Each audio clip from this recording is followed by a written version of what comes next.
Just a handful of hours later, we've gathered again in lower downtown Denver, inside Coors Field, the Rockies and Mets, and for Colorado a chance to sweep the Mets out of town. The Rockies have won 3 straight. New York has lost 4 in a row. Getaway day for both teams, and good day, everybody. With George Frazier, I'm Drew Goodman. Doesn't matter when it happens in late September or early in the baseball season. That was big fun last night. Well, it is. It's like watching a bunch of Little League kids have fun at the ballpark, and for Ionetta to do what he did last night, to do it late in the ball game, a guy that had scuffled before this homestand, really before last night. It only had 1 hit, and it was a home run in right center field. Last night, 3 for 5, the home run, the walk-off. And oh, by the way, you get to watch today. That's how good this catching tandem really is. And what Ionetta did in the 10th, oh, you only dream about it. Laying in bed at night thinking about that fastball that you're going to drive out of the ballpark, the crowd going wild, coming to home plate, and having all your teammates pile on top of you the way they did here. This club expects to win, and they enjoy getting wins. And very quickly, we talked about the catching tandem during spring training. Miguel Olivo goes today. The combination has 4 home runs. That's the most of any catching tandem in baseball. Well, that doesn't surprise me a bit. 2 guys that have the ability, if everything goes right, to hit maybe 35 to 40 home runs combined between the 2 guys. That's pretty good stuff. That's pretty good, isn't it? When we come back, we will talk about the left-hander going today. By the way, he's been pretty good also. Jorge De La Rosa when we return to Coors Field.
The historic achievements of Jackie Robinson. So everybody on the field will be number 42. George Frazier, number 42, will probably somebody's going to get it. Somebody 42 is going to get a hit. Somebody's going to win as a pitcher. There you go.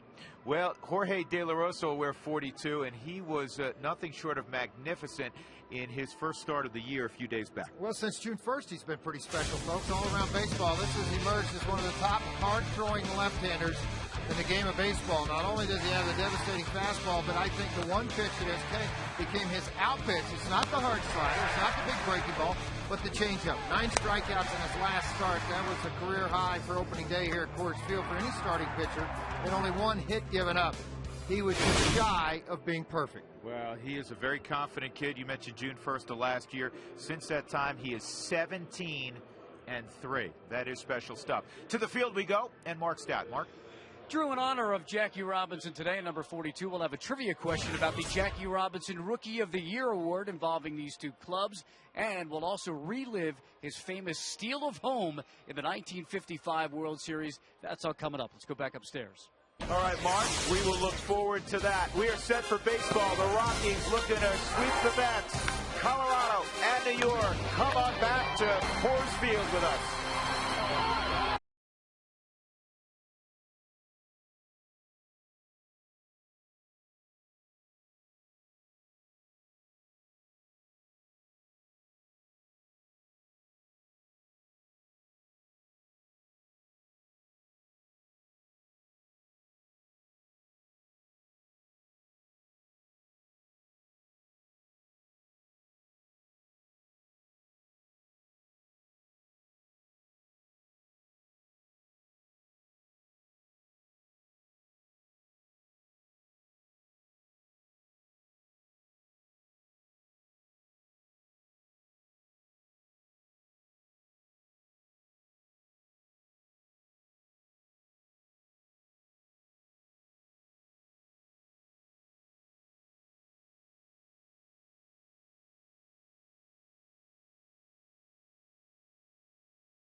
By Quest high-speed internet. Get blazing fast speeds that won't burn up your wallet.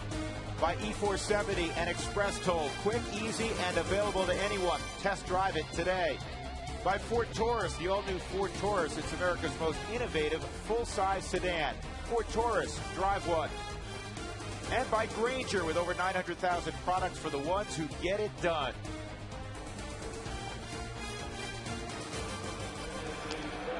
Gorgeous afternoon at Coors Field. The Rockies have been very good under natural conditions. They are 3-0 in day ball games already in 2010.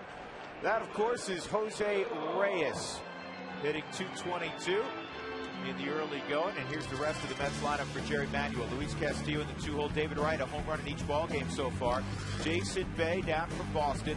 Jeff Francoeur's off to a fast start. He's third in the National League in hitting. Tatis, Henry Blanco, our old friend, Angel Pagan, and Mike Helfrey. As we take a look at the first pitch, brought to you by Domino's Pizza. Text keyword pizza followed by a space and your name to 95323 to receive your Domino's special offer and be entered to win a pizza party for 15. One weekly winner will be chosen. Jorge De La Rosa. And the first pitch is a little bit low, ball one. Yeah, one of the things that jumps out at you, and it did in his opening start here at Coors Field, his ability to retire the leadoff man of every inning. over 70% of the time. 60 degrees our game time temperature. Here's the 1-0, and that's a sharply hit ball. Melzenmora, nice play. 1 out. Longtime third baseman for the Baltimore Orioles, 38, ventures to his right. And after 2 pitches, the Rockies have an out. And as we take a look at the scouting report on Jorge. Well, 96 mile an hour fastball, the curveball 78 to 83, slider. The changeup I mentioned in the open of this ball game has become an out pitch for him, 83 to 87. He'll tilt to the side, create a little bit of a slider action on the baseball, and then roll it over and take it as a sinker away. He has been outstanding, pretty special. Rock single season wins. Obviously, Estacio, Francis, and Ritz have all won 17 ball games. De La Rosa, Cook, and Jennings have won 16. And tied for 4th in that list. Most wins by a left-hander. Francis has that, and Brian Bohannon, and then De La Rosa. 0-1 on Luis Castillo. And that's a base hit up the middle. That is the first solid hit against De La Rosa this year.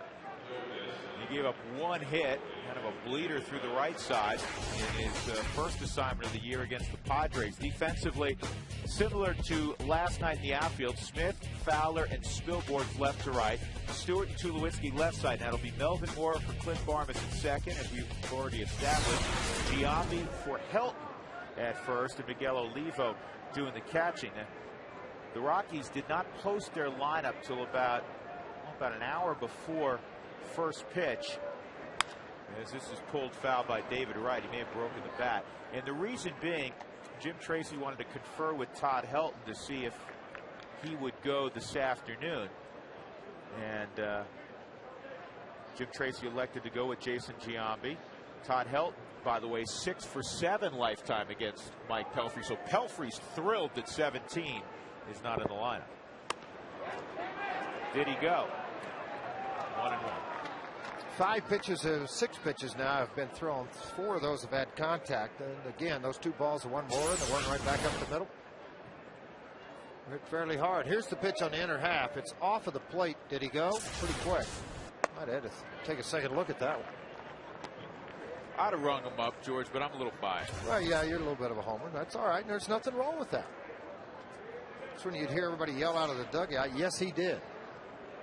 Just you're not very convincing sometimes to the first base umpire. 2-1 on David Wright. And it's 3-1.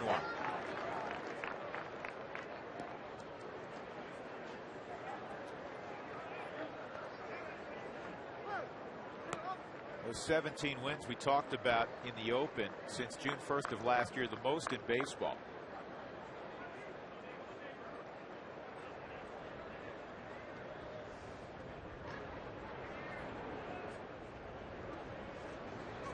David Wright hit his 3rd home run of the year yesterday.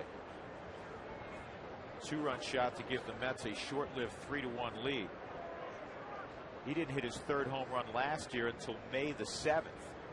And that one misses badly. De La Rosa comes out of his windup a little bit. Miguel Olivo will go out as Castillo goes to second, Wright to first. Well, let's take a look at the Suzuki keys to the game. George, what do you have? Well, what do you think, Drew? Let's get a sweep out of these New York Mets. They played well the first 2 ball games. Big win last night, obviously. De La Rosa, what he does on the mound will dictate whether you get that sweep.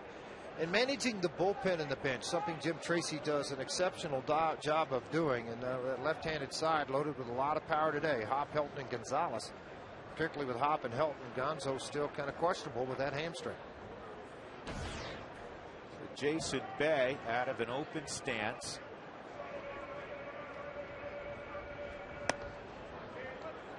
I don't see that many guys with the open stance anymore.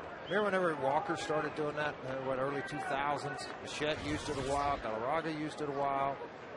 Well, I'll tell you what you almost never see, though. You don't see the really extreme close stance.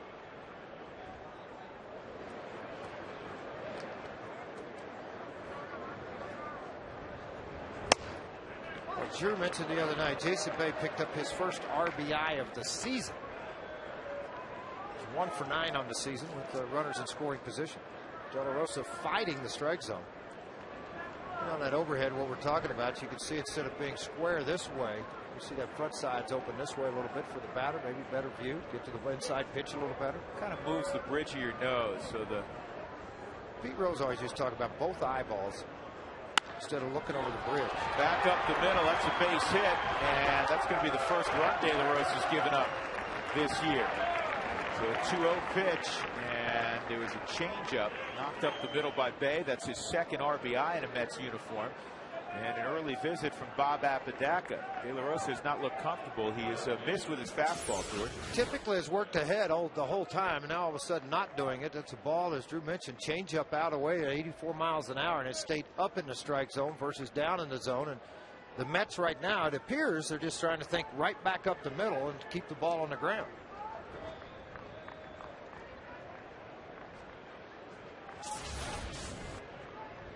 Isn't that just the second time the Rockies have trailed this year in a ball game? Yesterday was the first. Yeah. And the Rockies, obviously they won yesterday. They've had a lead in every ball game.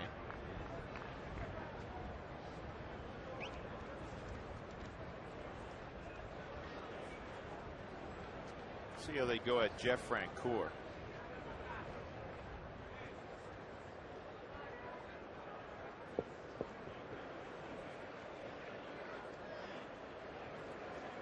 Pretty good speed on. David Wright runs well. Jason Bay runs pretty well at first. And Francoeur slashes it into the seats, foul on a 95-mile-an-hour fastball. Well, maybe that was the message from Bob Apodaca. A lot of change-ups, a lot of high-speed stuff. Hey, establish that fastball. That's good.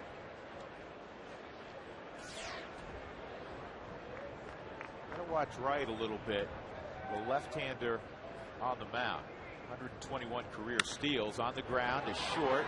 Chance for two. There's one. There's two. Well done. So De La Rosa gets the ground ball. The Mets do score. A couple of hits in the inning. 1-0.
A lot of difficulty with consistency with his secondary stuff in the strike zone.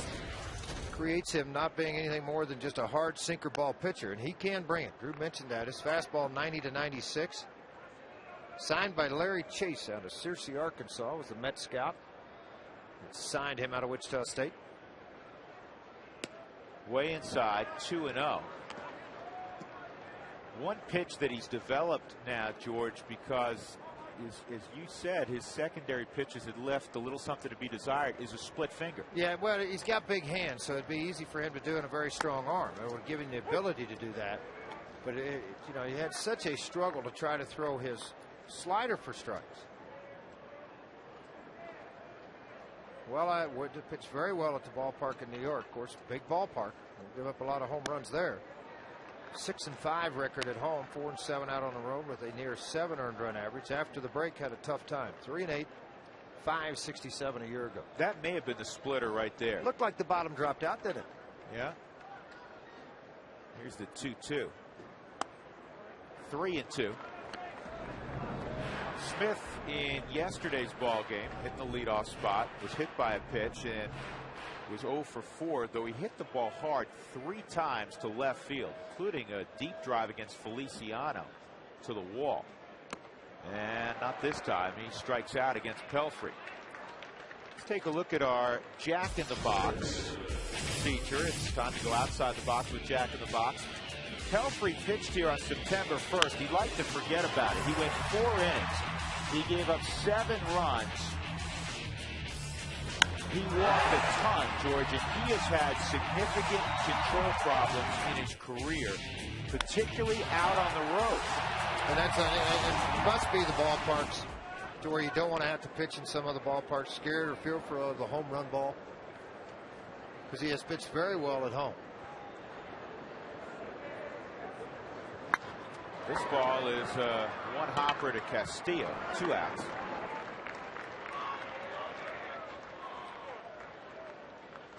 That'll bring up Jason Giambi.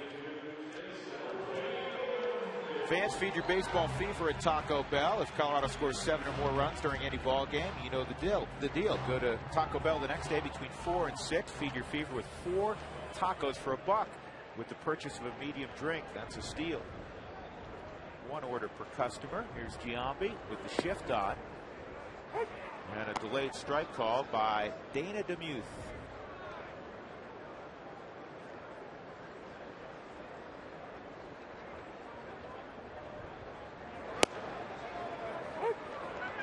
And Giambi whips his head around. He thought that was low. See that reaction? Well, you look on the forward strike zone again. This is set up from the belt to the knees. It did catch the inside corner. Sometimes veteran hitters will get that versus a younger pitcher like Pelfrey, even though he's got a few years in the big leagues. Dana's probably thinking, you know what, guys, it's we've got 5 outs. All right, let's ease up a little bit till we get a little farther along in this ball game. And a good strong start for Pelfrey. Gets 2 punch outs in the first inning. So we'll go to the second with the Mets leading 1-0.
ball game. We'll fly to Atlanta, Georgia. They'll open up a series against the Braves tomorrow night. We'll have all 3 of those ball games, and then 3 of the first 4 in Washington against the Nationals. It's a 7-day, 7-game road trip before the Rockies return home to the friendly confines of Coors Field.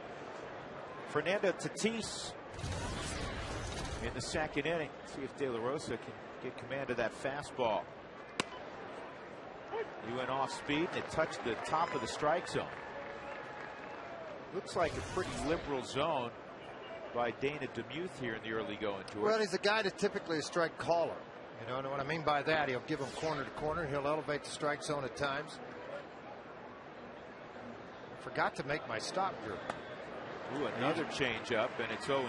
I usually stop by the umpire's room and go, hey, you guys spending the night, or you got a flight out? Oh, we got a flight at 6. And I'm like, yahoo, dude, this could be a big strike zone. We're going to make a flight. There's the group working. Tom Hallion's the crew chief at first. Ron Culp at second. Lance Barksdale is at third. 2 change-ups, and the express on the corner. See you later. Well, that was a fun at-bat for Fernando Tatis, huh? I'm not sure he enjoyed that too much. Of course, I don't know that you would when you see this kind of velocity and you see it right on the outside corner. 94, some paint and done. Most veteran players know an umpire who's been around like DeMuth, their strike zone, as Henry Blanco steps in. Blanco hits it in the air to right center field. Spilborghs is out there, 2 outs. Let's probably go back, George, I would think, and say, hey, you know, he's got a decent-sized zone today.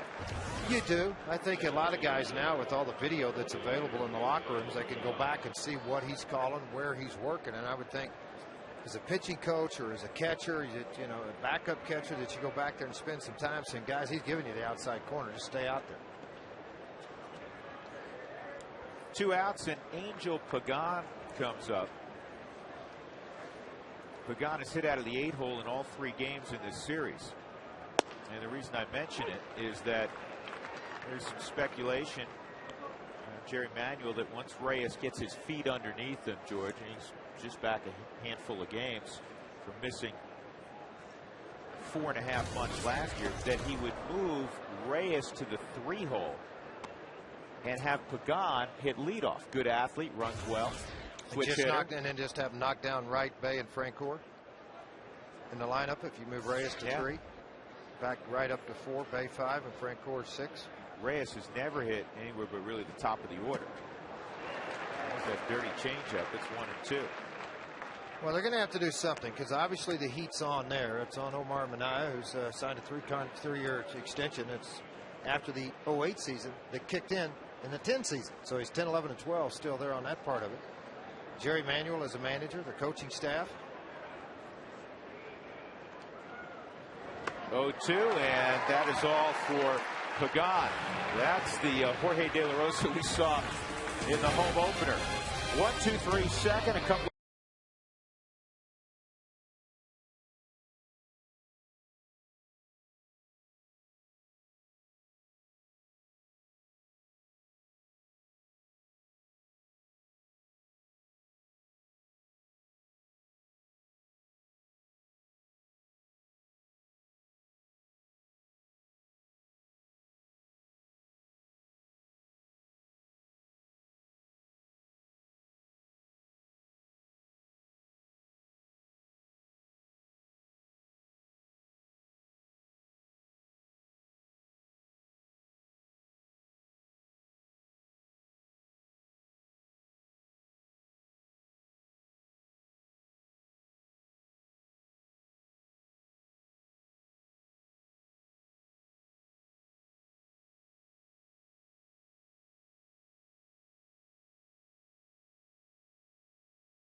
Keith Hernandez, George, you and I were visiting with Hernandez earlier today. He said in his outing against Washington, that's the best he's ever seen him pitch. Well, that's a big, huge compliment coming from Keith Hernandez, because he doesn't dish out many, particularly to pitchers. I go back to a game, was it 2 years ago? He started here at Coors Field, and then an afternoon game much like this one. He just lived off that hard sinker. Went 7 innings, I believe, against the Rockies at Coors. He's 1-1 in his career here at Coors Field. He's usually a pretty good April pitcher. 5-1, 397 in the month of April. One of the alarming things about Pelfrey, his ERA is about a 1.5 better at home than on the road. This is deep in the hole off the glove of Reyes, and it'll be an infield hit for Troy Tulowitzki. Let's check in with Mark Stout. Mark? Hey, Drew, George, one of the lasting images, one of the many of Jackie Robinson, was his steal of home in Game 1 of the 1955 World Series. Finally, the Dodgers were able to beat the Yankees in that World Series. I got a chance to talk to Don Baylor about stealing home because, you know, the Rockies have stolen home as a team 14 times. Jackie Robinson stole home 19 times himself. And I said to Don Baylor, did you ever have a green light, or did you give a signal to the guys? Because most of the Rockies stole it when he was manager. He said, nope, nothing like that. They were mostly the back end of a first and third with a double steal. So I said to him, in your career, Don, with 285 steals, did you ever steal home? And he said, yes, one time. And as Don Baylor is always to do, he knows the exact situation. Brooks Robinson on first, Baylor on third for the Orioles, Mickey Lolich on the hill for the Tigers. First move to first, Baylor said he broke to home. The only time he stole home in his career. But again, Jackie Robinson, 19 steals of home. The Rockies as a franchise, 14. And I know that's kind of a lost art in the game. And he even said to me, it's tough when you're up there as a batter and you don't know things are coming on and you're in the box. Drew, George? But Jackie Robinson would do it in more of a straight steal variety sometimes, which you almost never see. You see the first and third. That's how Groove stole third, where, you know, the runner at first breaks, there's a throw, and then you beat the return throw type of thing. But Jackie Robinson, sometimes at the catcher, George, would lollipop it back. You know, guys used to, people don't realize this about Johnny Bench. Great arm, right? He had the thing. One of the bestest arm in the world. I mean, he had the best arm in the world. He could throw to first, second, and third with nothing. This ball line to center field's got to get down. It won't. Pagan makes the catch. Tulowitzki returns. Yet he had a difficult time throwing it back to the mound. So he would just lay the ball in his hand and just flip it. And not a lot, but some guys would steal home plate off of Johnny Bench if they saw that the flip was getting higher as the innings progressed. I'm glad Mark brought that out about Groove. Everybody remembers Don Baylor's a big power hitter, your former teammate. I know one of your favorite teammates of all time. He could run. We had power, but people forget how speedy an outfielder he was till he hurt his arm. He played right field. And then he blew out his shoulder and he couldn't throw anymore. Miguel Oliva takes ball one. But boy, could he hit. His name doesn't get mentioned enough. You hear about Edgar Martinez being a wonderful, wonderful DH. A designated hitter in Seattle. Bloomberg was what, the first, I guess, in New York. But what Don Baylor did as a designated hitter from really 1980 till he retired as a designated hitter. Played occasionally in the outfield, but not very often. Great high school football player also.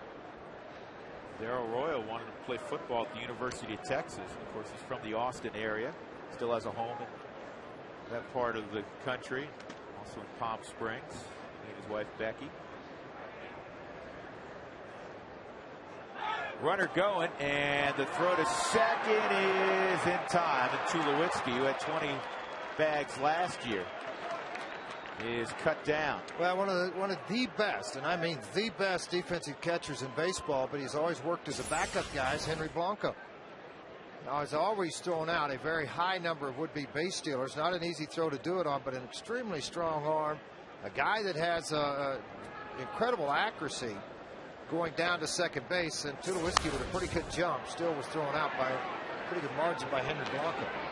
Henry in his career has thrown out more than 40% of would-be base stealers. That is third among active catchers. You know who the first two guys are, George? I'm listening. One's pretty easy.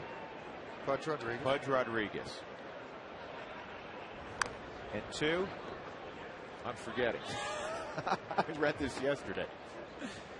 So like you were that? hoping I was going to bail you out and pull the parachute? Can't help you. Well, Pudge is number 1. I'll come up with number 2. Hang on. Just Doug will come up with number 2. Number 2 is Yadier Molina.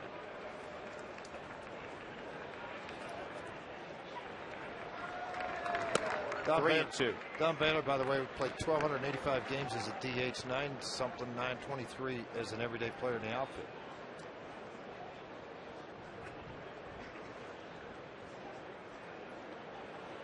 Real good numbers. This is popped up, foul, and out of play.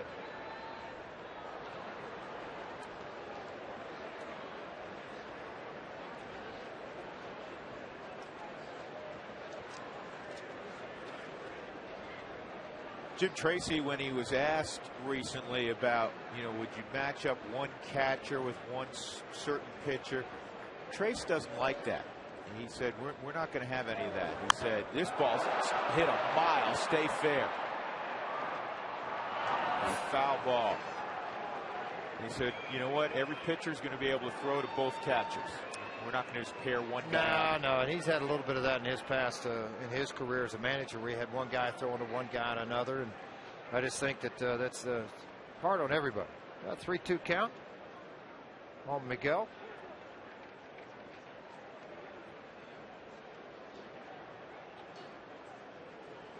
Two outs, nobody on. The inning began with a Tulowitzki infield hit. He was erased by Henry Blanco trying to steal. Something's happening on April the 26th in this ballpark that I think is long past due of happening, and that is to celebrate some of the great players that have walked through this gates. The first being Dante Bichette's historic walk-off home run here at Coors Field. The first game played at Coors Field in 1995. Their special pregame celebration featured the appearance by the hero himself, Dante Bichette. Yeah, they're going to ring him up here. The first 10,000 through the gates, you're going to end up getting a special gift commemorating the home run. So don't forget, Dante Bichette's special day here at this ballpark, April the 26th.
"63 years ago, he broke the color barrier April 15th of 1947 for the Brooklyn Dodgers.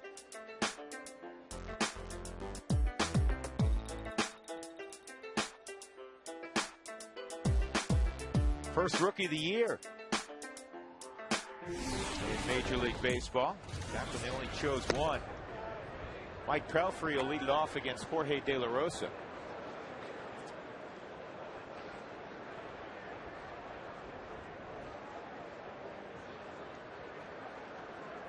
He talked about last year quite a bit how the postseason always has followed Jason Marquis, who's now with Washington.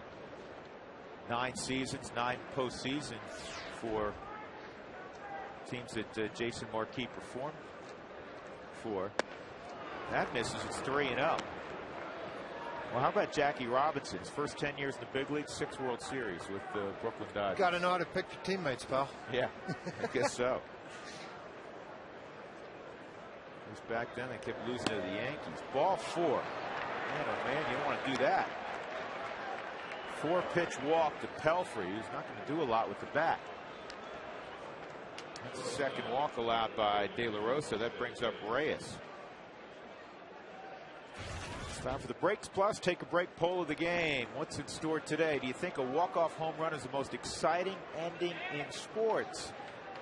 Text your answers to 95323. Rocks 1 for yes. I only use the edge of my seat. Text Rocks 2 for no. Get her done early. And as always, the folks at Breaks Plus giving you $15 oil change this month, or $50 off mileage maintenance service over $100. That's what I need, some mileage maintenance on Old Red. We were talking about Old Red last night. What year's Old Red well, now? it's a 93, but it's got 265,000 miles on it. And Pelfrey's going to move up. And now the double play no longer a possibility. I don't know how strong a possibility it would be with Jose Reyes unless he hit a hard ground ball at an infield. Well, it's difficult because of the pitch. Anytime a ball has a spin on it, and you've heard me say this numerous times, when it hits the dirt, it's going to have a reverse or it's going to bounce one way or the other. So as a catcher, you want to try to smother it right out in front. This hard slider, and watch when it kicks, how it hits the heel of the glove and it just ricochets away from a reliever. 1-1 chopper, and it's over the head of Ian Stewart. Pelfrey is going to stop at third. And now runners at first and third, nobody out.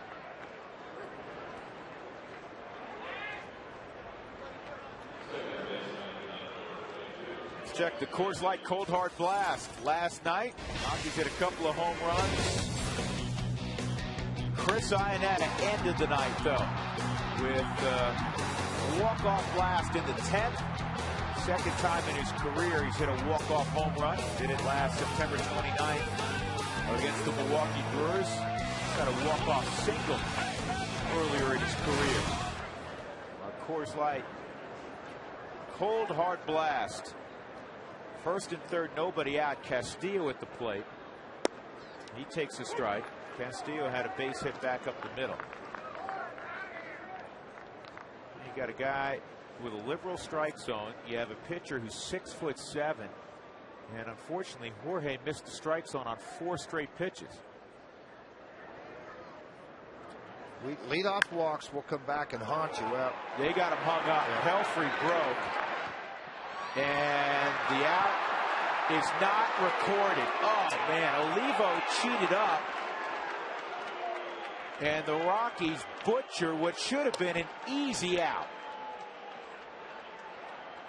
And this is an early season trend. I think at the end of the year, this is going to be, again, an outstanding defensive team. But to be fair, early this year, they have played poor defense. Well, you got to, when you get this ball and you get a guy in a rundown, he's going to hit to him. He's going to glance over. He's going to see Pelfrey going. Run him towards this bag and then get the ball to the catcher immediately. Don't wait that long because the ball drops out because you got a 6'7" guy coming in to meet a guy that is 5'11". Not to take anything away from Oliva, but see when this ball hits him on the Hyundai cam, you can see it's a late throw by Stewart. Get the ball to your catcher. Let him running back to the bag that he came from. I mean, you just played rundown for 6 weeks in spring training, and you got a pitcher hung up. That was not good. And an error on Ian Stewart. That's back-to-back ball games. He gets hit with an error, and now this ball is pulled down the line, foul. Hey, what? That thing's 10 feet to the right, and the Rockies have a big problem. It's 5-0.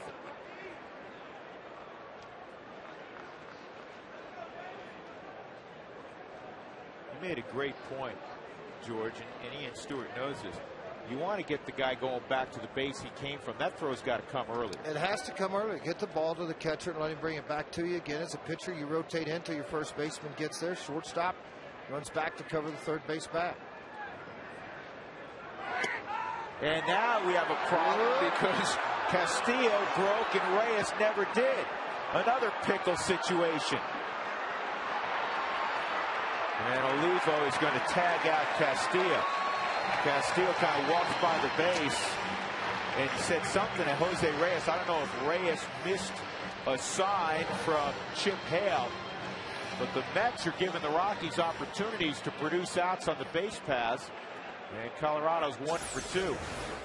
Well, he does the right thing here. Watch when he catches this baseball. Instead of making the long throw out, he just takes off running at him. You've got two guys at the bag, and Olivo's saying, okay, tell you what I'm going to do. I'm going to run over and cut you off. I'm going to run you back to the bag at second. Now, you know, when he did that, you got two guys standing on top of the bag. The guy that occupied the bag originally has the right process to that thing. Jerry Manuel right now, not very pretty. On the run down by the Rockies or the base running of Jerry Manuel and the Mets. I'm just putting down in my book something I've never written before. George, we always talk about the beauty of the game of baseball. Come to the park and you may see something you've never seen before. Caught stealing 2 unassisted. That's exactly right. Caught stealing 2 unassisted. Well, Jim Tracy can't be very happy right now either as manager of this ball club, the way it's unfolded here.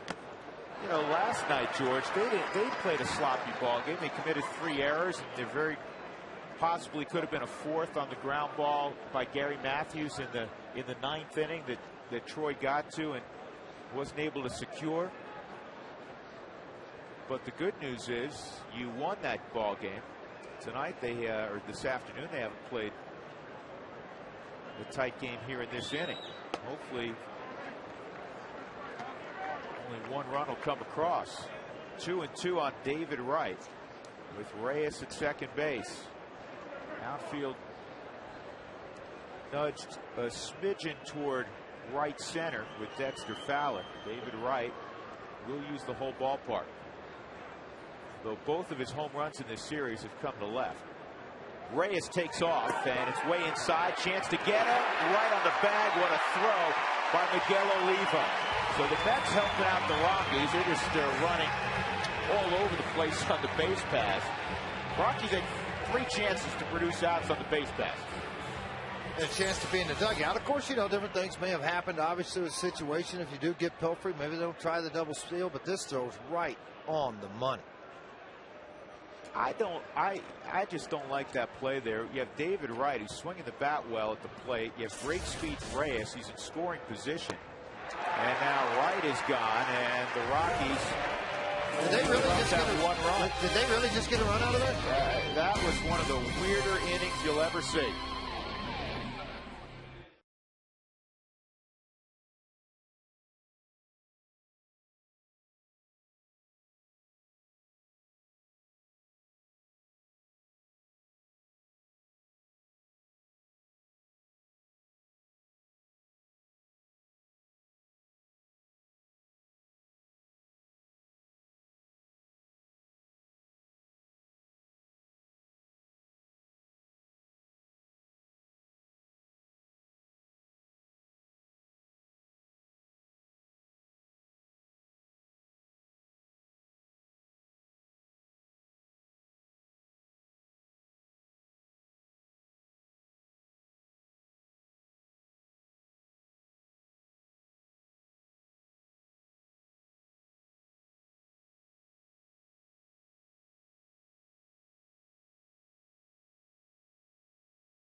And we've gone to the playoffs twice in the last 3 years, and to just continue to grow off that, that's what I'm looking forward to. Close-knit group. Ryan Spilborg swung and missed at the first offering. Fouls this one off. Hit a 3-run home run last night. Got to go back to that last inning, George. That was the definition of running yourself out of an inning by the New York Mets. That was terrible.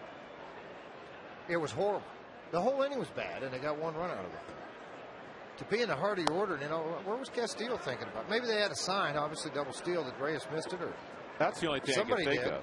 But and a lot of clubs feel like sometimes that they can steal on De La Rosa whenever you have that runner in that position. Meantime, Pilfer's throwing a pretty good game now. Yeah, he is. And that's why, and he has that ability. That's why you don't want to give away runs. The Rockies gave away an unearned run last inning. 2-0 Mets. Melvin Mora with his first look at Mike Pelfrey. Well, there's an awful lot of conversation about guys. We've been discussing it with the Mets and what Francoeur does with first pitch swings. Melvin Mora's career average when he swings at the first pitch, 342.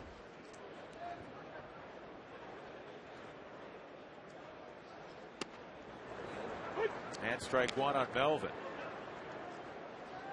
Came up as a New York Met. He was on that 2000 team for half a season that ended up in the World Series against the Yankees in the Subway Series. And Mark Stout did a nice piece on that 2 days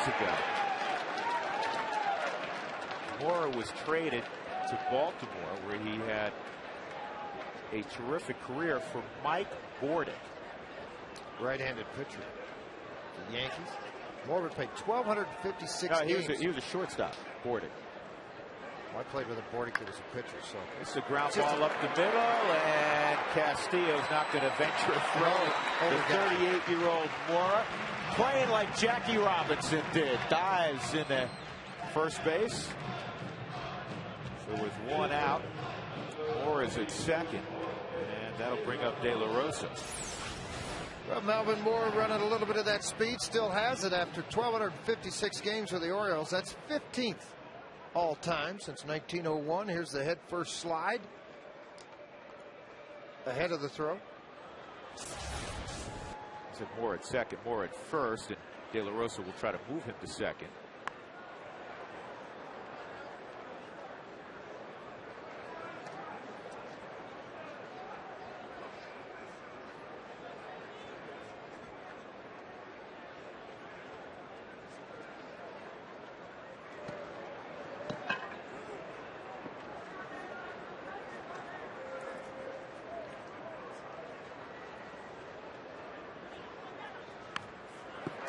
Good looking bunt. And David Wright goes to Castillo. So Seth Smith will try to bring in the Rockies' first run.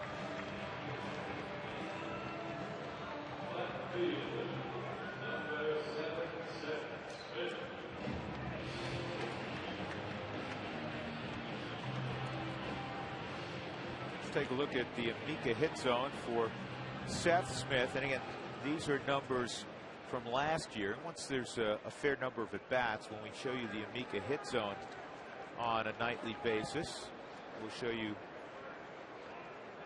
how the hit zone appears in 2010.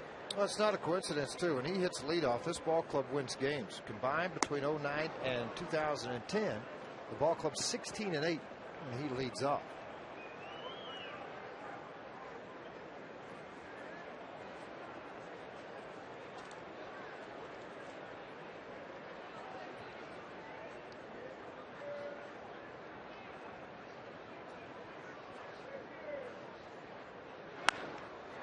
This ball down the left field line, and it's going to drop out of play, at least out of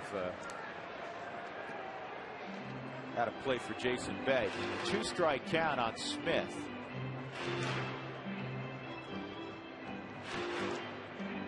Reminder, our Breaks Plus question today, which is more fun for you. A walk-off win in baseball, or do you prefer if the team wins in a landslide early? 0-2 on Smith.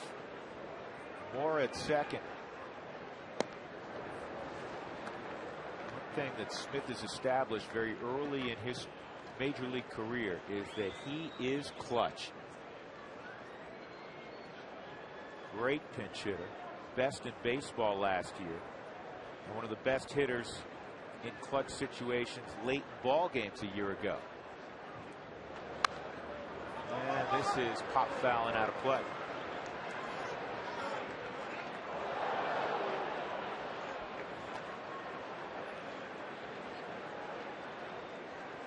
Rockies in the early going are 5th in the National League in batting average, 5th in runs scored. Philadelphia, as they finished a year ago, is number 1. They scored a boatload of runs early. They had 14, in fact, yesterday. They're playing this afternoon, tied in the 3rd inning at home against Washington at 1 apiece.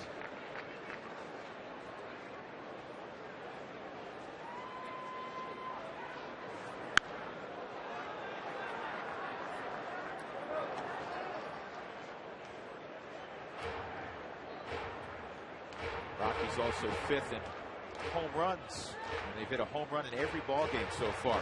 Repair that chip in your windshield now. Call Safelite Elite Auto Glass 303-287-5000, online at safelight.com. Seth Smith with 2 outs, battling away. Melvin Mora is at second base. 2-2.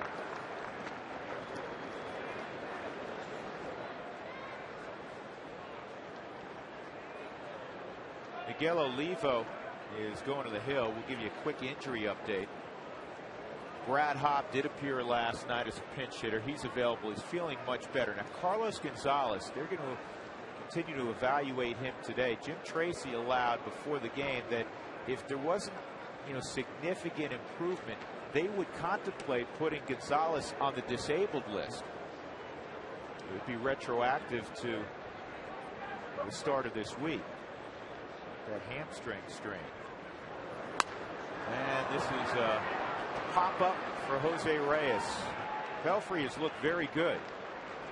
3 innings of scoreless baseball. The Mets are ahead 2-0.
Few games with the Montreal Expos. In the Expos system, he played under Tom Runnels, and Jerry Manuel, the manager of the Mets, was an assistant coach with Tom Runnels when Runnels was a manager. So Razor Shines kind of got to the big leagues through that connection. But it's a name that you may remember if you're a fan of baseball, and I asked Razor, I said, what does the razor come from? And he said, you know what? I honestly don't know. It's into 4 generations of our family. It goes way back, but nobody can tell me the origin of it. But it's one of the great baseball names. Razor Shines, the first base coach of the Mets. And he did play with our own Jeff Houston, too, in the minor leagues as well. So there's a little story about how Razor got his name that we don't even know, guys. That is a great nickname, isn't it? Razor Shines.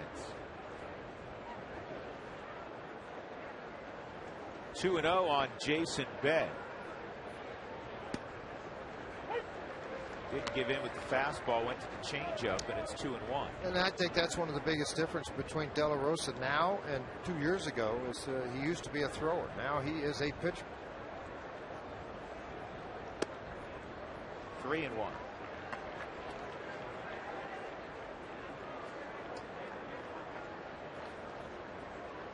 De La Rosa, last 20 decisions, 17-3. Look at the group he's with. Yeah, the Cy Young Award winner and finish A, B, and C in the Cy Young. But that's his 3rd walk, and it is the 2nd time he's walked the leadoff man. And last inning, it was the pitcher, Pelfrey. And this morning, his manager, Jim Tracy, was bragging about him. Bragging on him that, you know what, he's just filled up the strike zone since he arrived first day of spring training. Doesn't that the way it always works? You brag on them, they go out and they scuffle.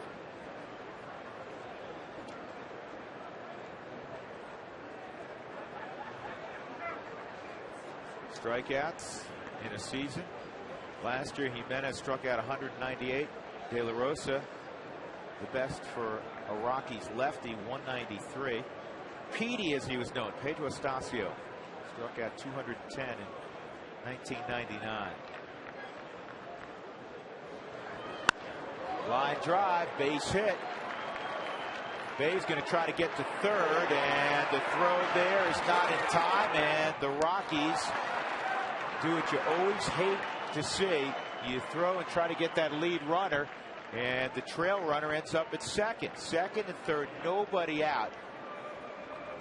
And once again, not keeping that double play in order, the little things defensively, which are very uncharacteristic of this Rockies club. They have Jim Tracy bowing his head a little bit. Let's watch and see what this is on a forward strike zone. Up, out over the plate, right in the swing zone of Francoeur, and they took advantage of it at 95 down into the corner. This play's all out in front of Smith, who had an outfield assist the other day. The throw's late, and then all of a sudden you got to make that snap throw. He's perplexed there while Francoeur did slide into second base. And now if the ball's in play, you're giving up a run with nobody out. Tatis hitting with the infield bat. Well, traffic 3 out of 4 innings that De La Rosa's been out on the mound, and tough traffic. You know, runner on 3rd, nobody out. 1-1.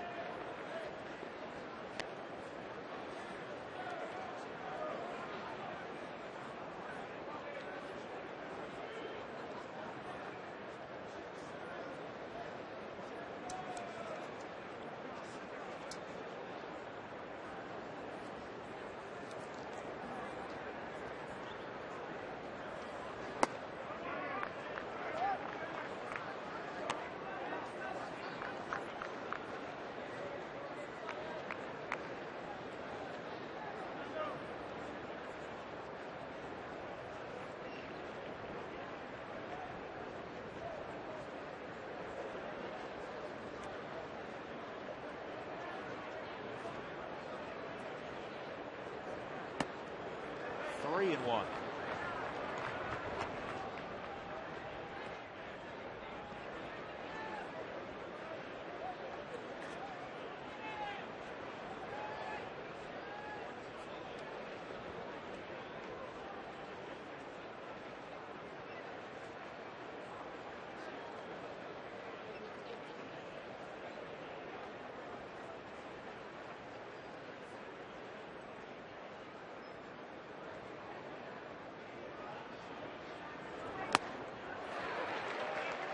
De La Rosa, George, has the ability, because of the strikeout, to work himself out of traffic jams. Well, he absolutely does. And here's a ball he gets up into the zone, but it's at 96 miles an hour. I mean, it's to the ball by him.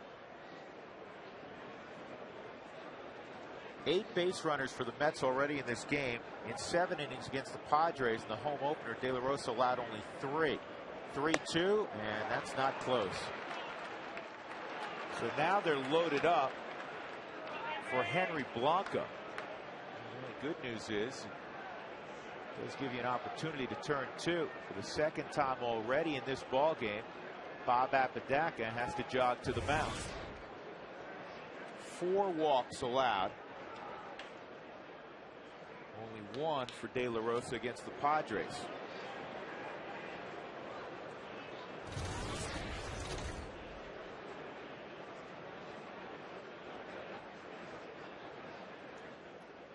The numbers for Mr. Blanco, and as you see Esmil Rogers starting to loosen up down in the Rockies bullpen, but Mr. Blanco with the bases loaded, 274 with a home run in his career.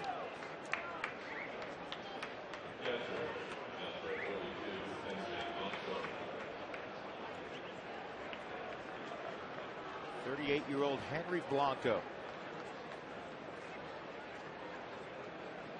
Caracas, Venezuela.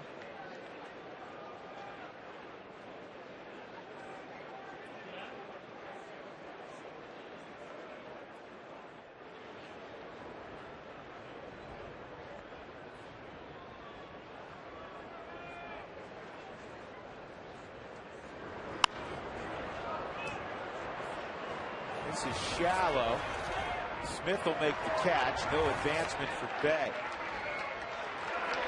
1 out. And now with Pagan coming up, though he runs well, if you get a ground ball, you have a chance to work out of this thing. You know, for all the traffic, George, the pitch count isn't super high. 50. 4th inning, 1 out. A little over 12 an inning. That's not too high with the 3 walks, you think about it, but he also had some short innings, pickoffs, 1 pitch outs through the pickoff, not necessarily by the ball being put in play. Pagan struck out his first time up.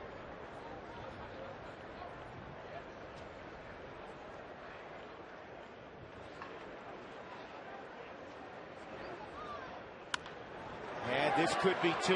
There's 1. Safe at first. Pagan getting up the line gives the Mets their 3rd run. Even out of the right side of the box, George, he flew up the line. Absolutely did. That's the thing. It's pretty amazing. 2nd RBI this year for Pagan. 3-0 New York.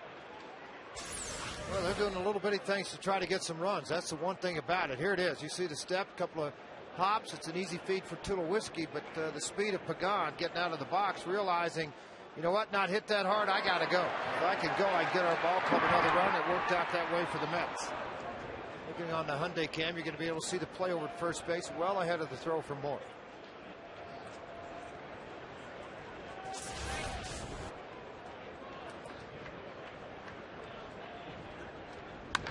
And Pelfrey bounces one through the right side. And another run comes home. So Mike Pelfrey, a walk and an RBI single, and now it's 4-0. You know, these things happen when you put people on base.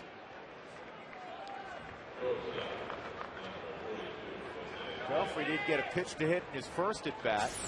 And he fires here at the first offering, a fastball, and he knocked it through the right side. Well, you're not thinking about him trying to take a swing at a pitch on the first one, although you have struggled with the strike zone, but he gets a fastball.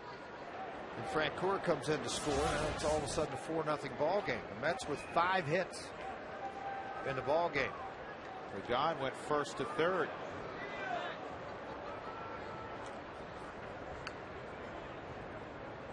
Now you have Jose Reyes. He's 1 for 2.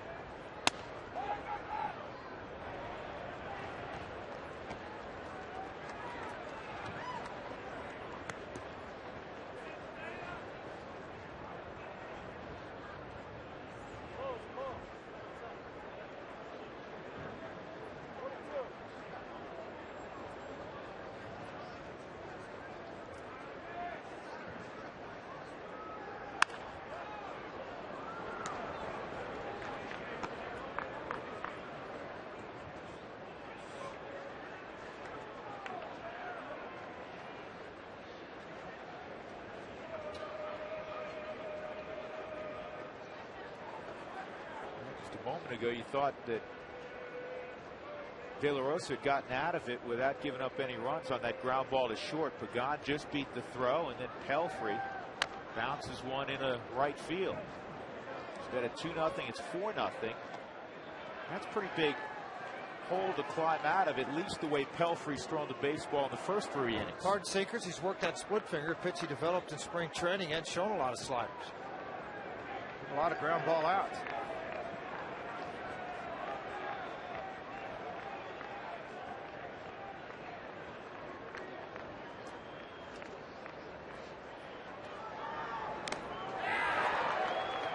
Foul tip. Reyes is still alive, 1-2.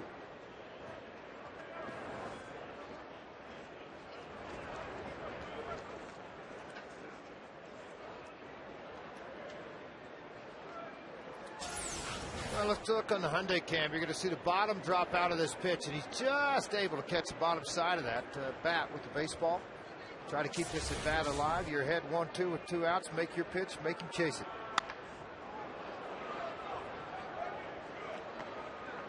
You know, Jeff Houston talked last night. It's so much more difficult to get your timing back, but great hitters seem to get it back quicker, obviously, and they do it after 2 or 3 games. And here it is with Reyes fighting off some pretty nasty pitches. Game 4 he's played in.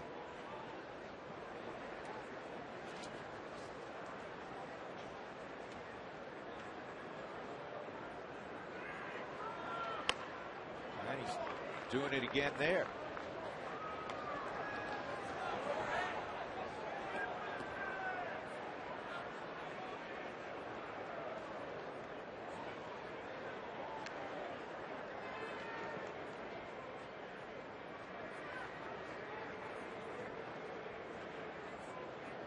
Came up with David Wright, and the Mets hope that that's the left side of their infield for more than a decade.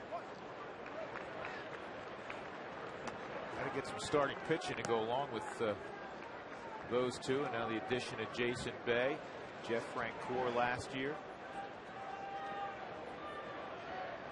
A lot of guys have reached. 4 walks allowed by De La Rosa, 5 hits.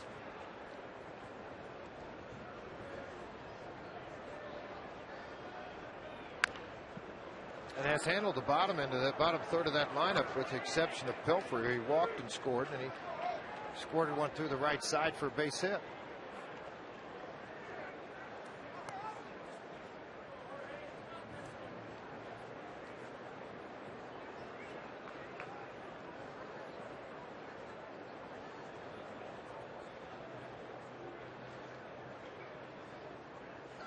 Two and 2 on Jose Reyes.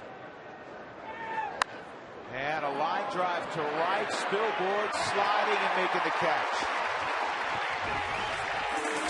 In the inning, a couple of more runs on a couple of hits and a couple of walks. 4-0 New York.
to run in the 5-3 win over the Braves. Can you imagine the pressure?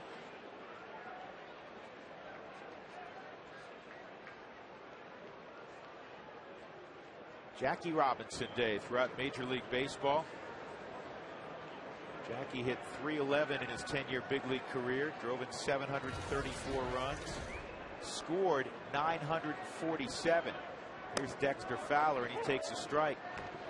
6'7", 230-pound Michael Allen Pelfrey on the hill, #1 pick by the Mets in the '05 draft, 9th overall out of Wichita State.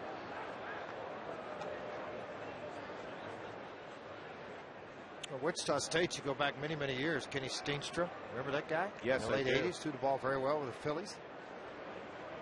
They've had some pitchers run through there. Pilfrey, the last #1 draft pick, to come out of their system up there. Gene Stevenson, been a head coach there since 1979, if I'm not mistaken.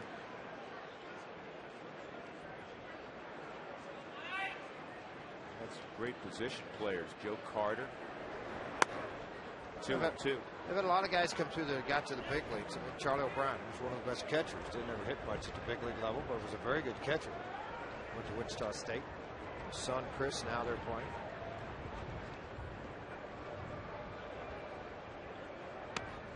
Three and two. Now the Rockies need to put a little pressure on Pelfrey, make him uncomfortable, because in previous starts, when you put some pressure on Pelfrey, all of a sudden he struggles throwing strikes. But the Rockies haven't put much on him so far. This ball line toward right, and the catch is made by Frank Core. He didn't get a great jump on that ball, but he was positioned perfectly. Off the bat, you're thinking that's a tweener. That's hung up and long enough into the flight that it allowed Frank Core to get there. You're right, he didn't get much of a break. Nice sky today here at Coors Field, bright sunny day. But it had enough air under it that stayed up long enough that he was able to come in and semi-diving catch, a rolling catch in the outfield. Well, that's the thing about it. When you have hard outs or you don't get your leadoff man on, you can't apply much pressure through speed. There are a lot of different things to do. Giambi, he has just made phenomenal pitches to Giambi. He hasn't got much to hit yet. He struck out in the first.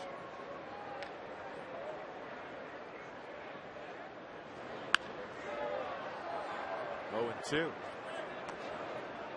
So far, 52 pitches, George, for Mike Pelfrey, 35 strikes. That's that's not something. Well, here's what that shows to me.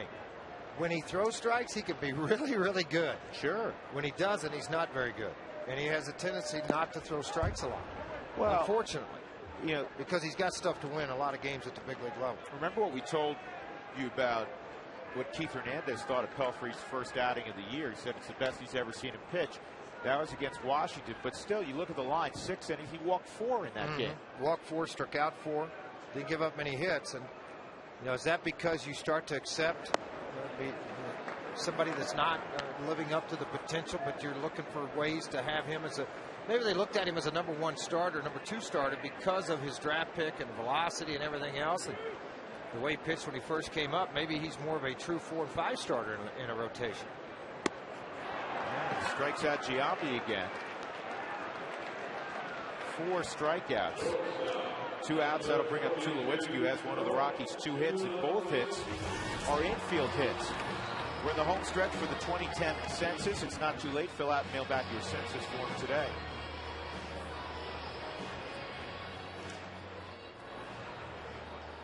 George, you get your taxes done? I let the wife handle all that.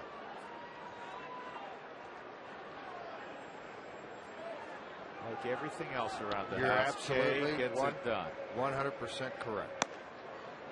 High ball 1 on Tulowitzki. 2 hardest hit balls for the Rockies. The line drive by Dexter Fowler this inning, and the line drive to center in the second off the bat of Ian Stewart that was caught. And this is a pop-up.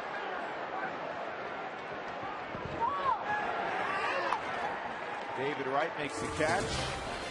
1-2-3 inning for Mike Pelfrey. 4-0 Mets.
Rookie of the Year award. Jackie Robinson won the first Rookie of the Year award in 1947. There have been 4 Mets that have won it and 1 Rocky.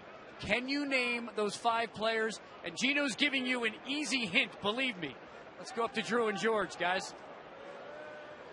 Yeah, all Met fans know who number 41 in a Met uniform was and is. Luis Castillo will lead it off in the 5th inning. David Wright and Jason Bay will follow. Jorge De La Rosa in need of a quick inning. See the breakdown between Pelfrey and De La Rosa. First pitch strike.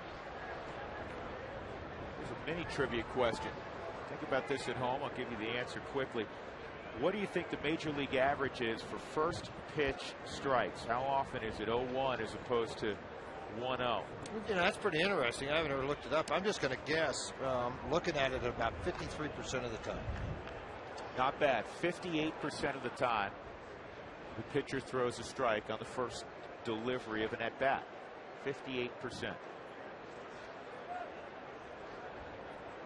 1-1 on Castillo, who's 1 for 2. And that is a fair ball.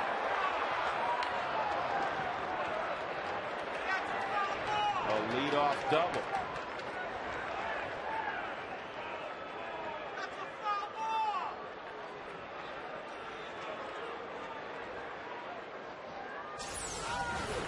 Let's see what this ball is. I mean, this ball just shot right down the line. It's hit really well. Here's Giambi. You're going to see this ball get hit. He'd been thinking that ball was fouled. He would have never had a shot at it, but apparently it went over to the bag. You see Razor shines. He's waving him. Fans getting out of the way. Guards out of the way.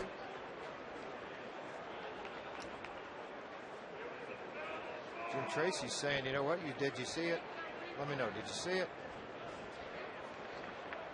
6th hit of the ball game for the Mets, and they have had the leadoff man on 3 straight innings.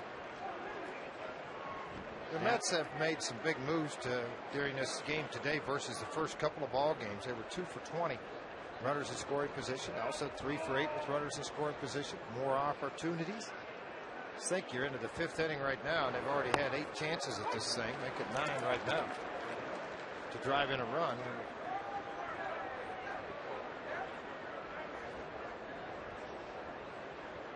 It seems like for him, every time they come up, you're also staring at the middle of this Met lineup.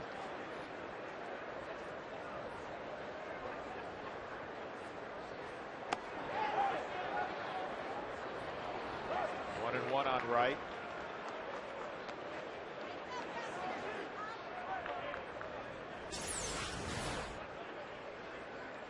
Pretty good job of staying back off of that pitch.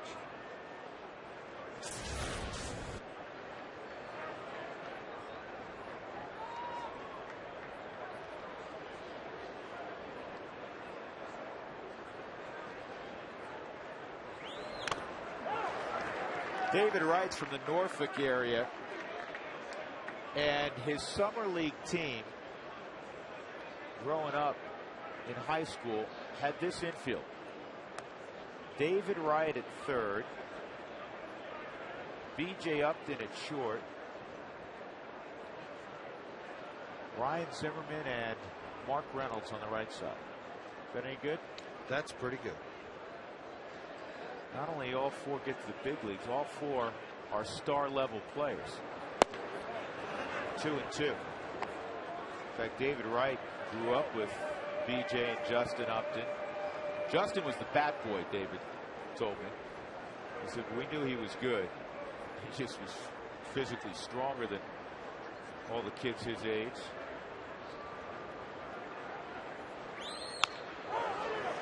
And all of those guys, including Michael Kadire, who was a little bit older and from the same area, all of those guys remained very close. David said that they all get together back in Virginia during the holidays. He said a day didn't go by that either the Uptons weren't at his house growing up or he was at the Uptons' house. Watch his front left leg when this pitch comes. See how fast he is anticipating. And I hope we can go back. I'd like to go back 2 pitches. And look at this from center field. This is just going to show you how wide he is here and here. But what I want to go back and look at is what he is looking for in making the adjustment from center field. Watch his front knee. Watch this right here. Watch how everything clears out of the way. He's anticipating the pitch. See how that drops and comes out and clears to the outside? He's anticipating a down and in pitch of some kind. When that leg came up that time, I mean, all of this just went back out the other way. 3-2.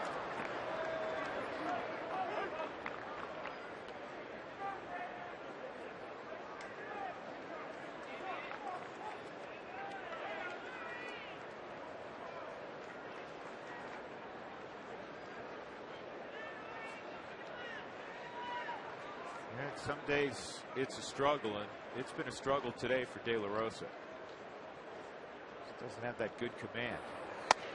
And he loses David Wright. That's walk number 5. Nobody out again.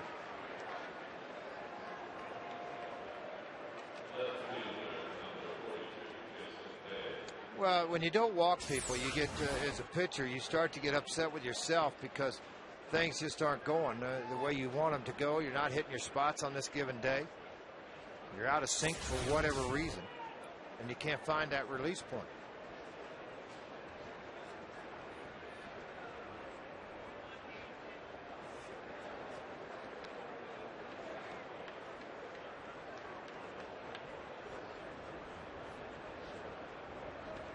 Jason Bay, a single and a walk.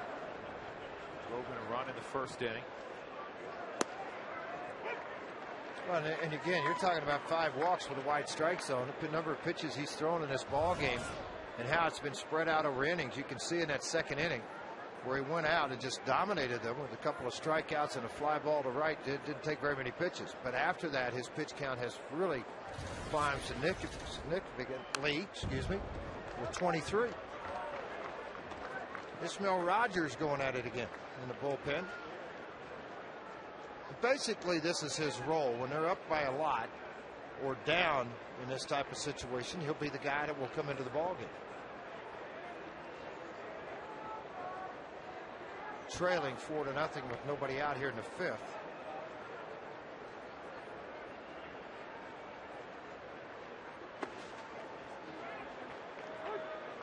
De La Rosa, George, you mentioned that second inning. He was dominant. You thought, okay, he had the rough first inning. He's going to fall back in line. And then he had the 4-pitch walk to begin the third inning of Mike Pelfrey.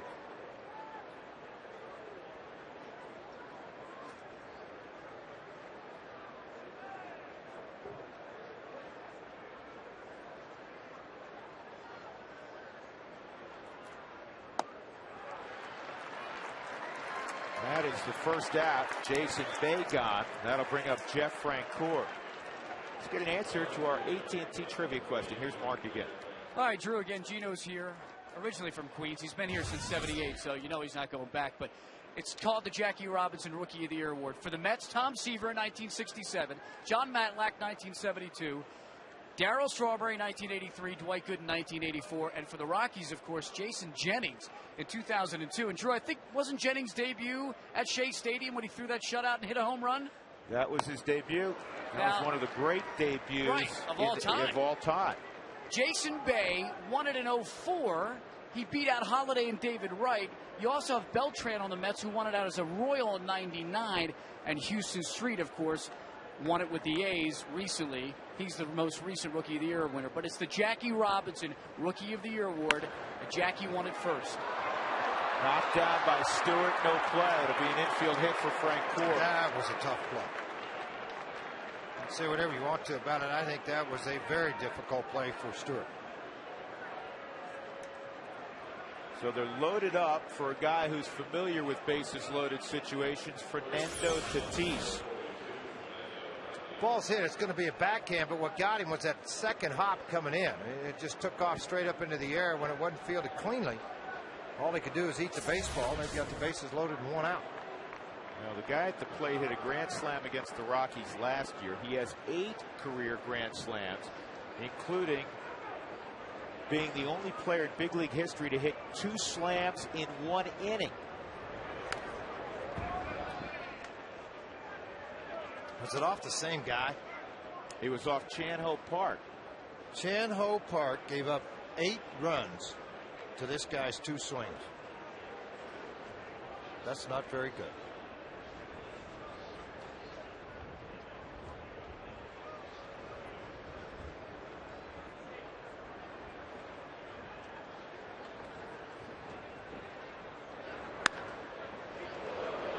Good footwork by Chip Hale, hopping out of the way. 2-strike count with 1 out and the bases loaded.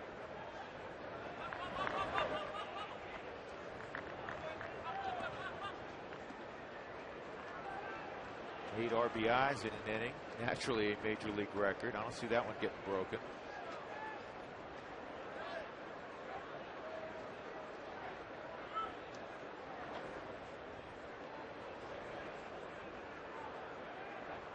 Swung on and missed.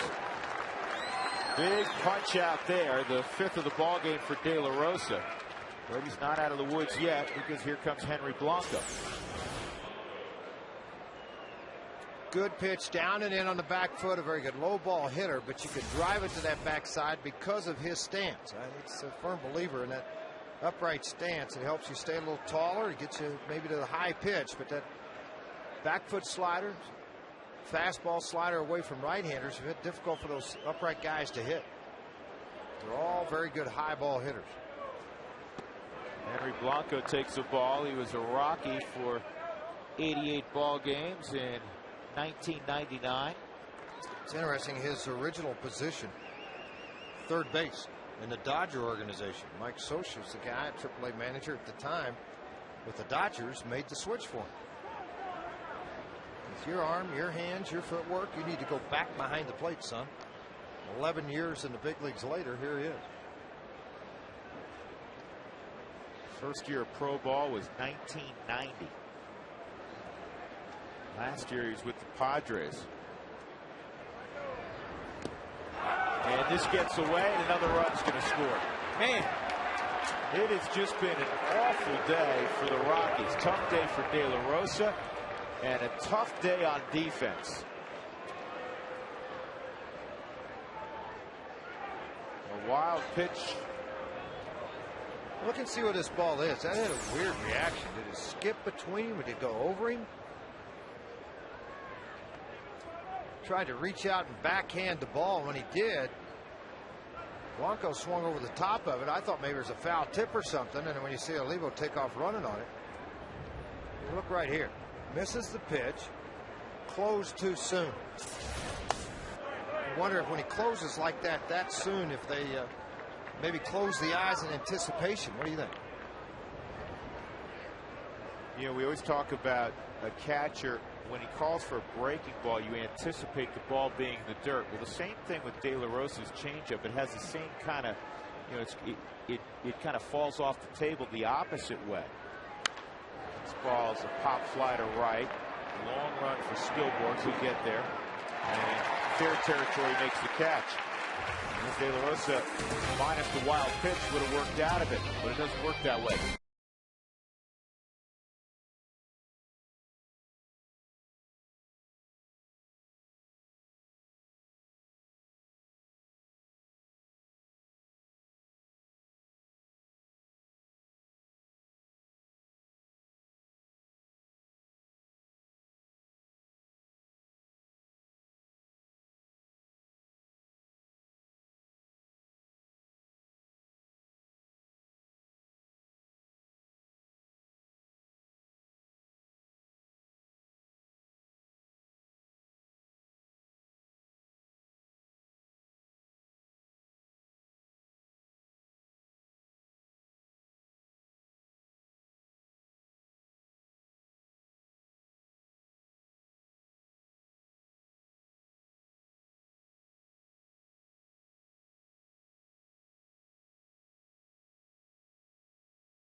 Visit your Colorado Hyundai dealers today.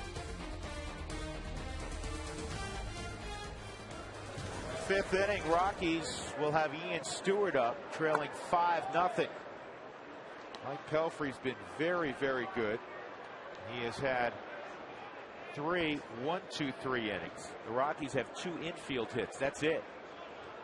Pelfrey, who normally will throw some walks out there, has not allowed one. High fly ball, deep right center field. Frank Gore puts his hand out. 1 gone. Well, today is Jackie Robinson Day throughout baseball. And in recognition of Jackie Robinson Day, all of the 42s that you see will be autographed.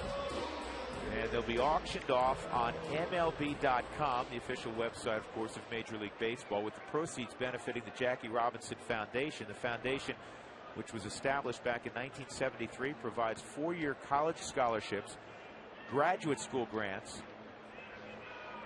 This ball is pulled foul. And extensive mentoring to academically distinguished minority students with leadership capacity. Major League Baseball and the 30 clubs sponsor more than 60 Jackie Robinson scholars.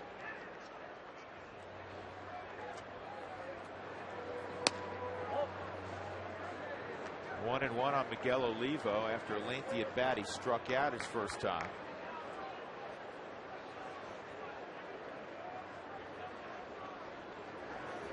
And a base hit for Miguel.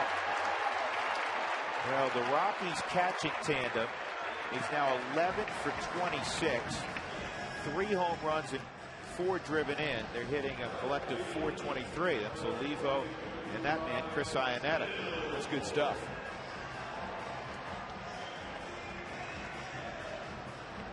That's the first base hit that got to the outfield. See if Spilborghs can keep it going here with 1 out. He hit a ground ball to short.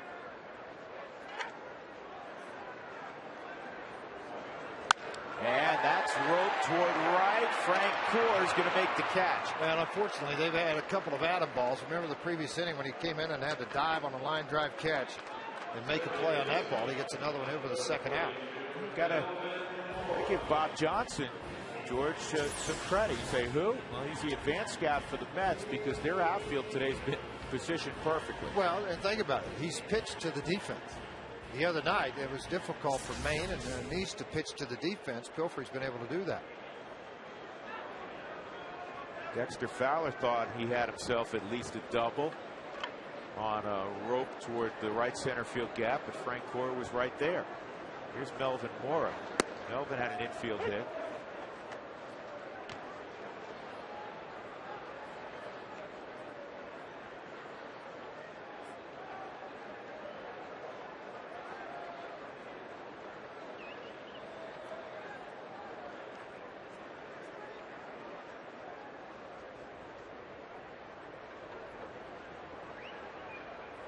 Well, that was weird, huh? That's a ball.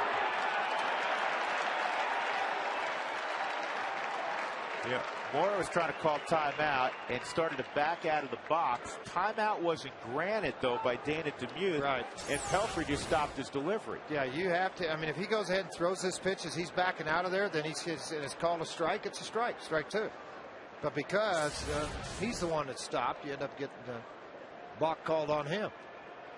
See, that's what happens a lot of times, too, though. If you're looking down and to the left of your eye, you're looking at first base, and as you start to come, now you pick up the home plate area and see the hitter backing out. You shut down sometimes, not knowing whether time had been called or not.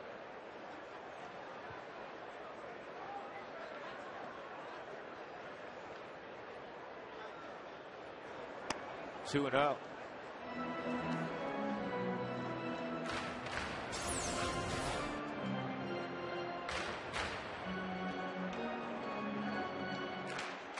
More Blanco going out to visit with him a little bit.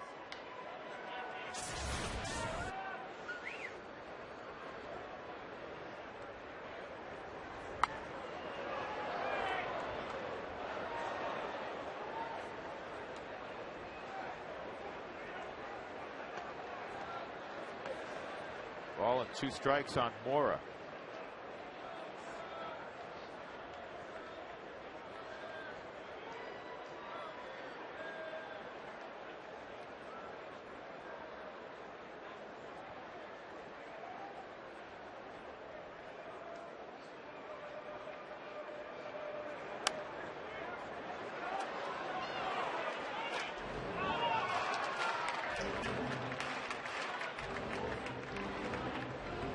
Not much doing offensively as you look at the in-game box score for the Rockies. They've been shut out so far, limited to 3 hits by Mike Pelfrey. Greg Smith is in the on-deck circle to hit for De La Rosa if Mora can reach. Well, standing with 1 step on the first step also is Brad Hopp. So if you get a double, obviously then you could send Hopp up to drive in the run, and with nobody on base, then you'll give a chance to Greg Smith. Brad stretching right behind him.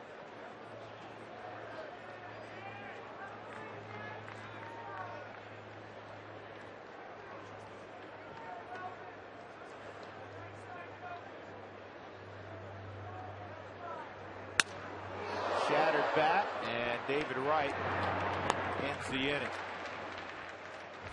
Rockies got a hit from Miguel Olivo. He was walked to second, left there.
That was the 17% there.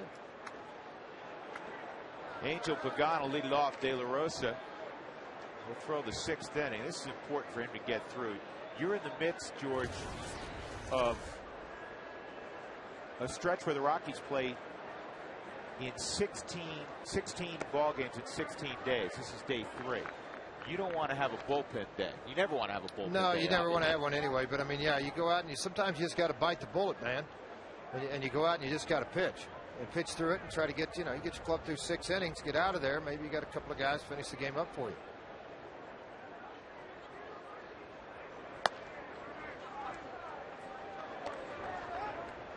Two balls, no strikes on Pagan. Pelfrey on deck. 5 walks from De La Rosa today. Tough hop again. Got to get rid of it in a hurry. And was he on the bag? Yeah. Giambi kept the toe on the bag.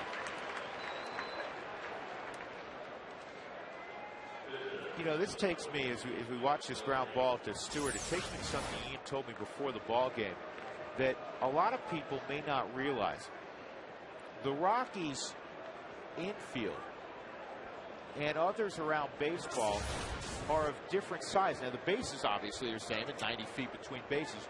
What I'm talking about is the dirt area. George, you played in Chicago. That was a much smaller dirt area, and sometimes the infielders, Stewart was saying this before the game, he goes, you know, you position yourself based on the dirt, and you may be deeper than you think because there's a bigger cutout area.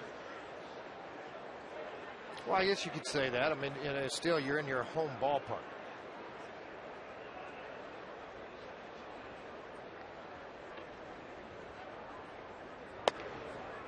Two and one on Pelfrey. But again, the dirt areas are not all exactly the same.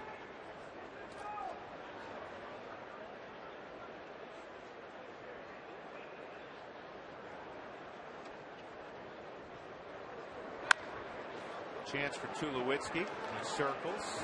2 outs.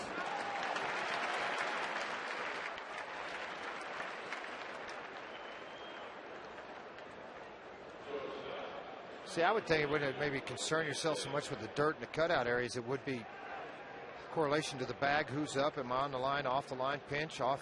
You know, don't pinch. Because all the bags are 90 feet. Some of them have different cutouts on the grass.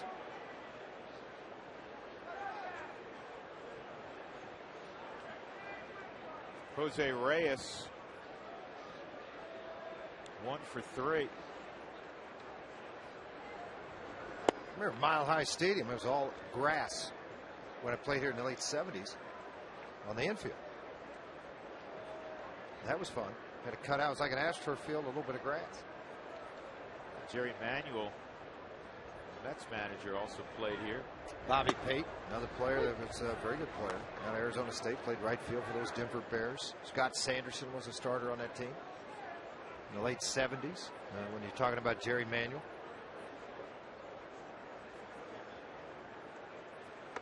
Two and one. I'm talking about neat. It was neat to come here and play at the old ballpark at Mile High because you felt like you were playing in the big leagues.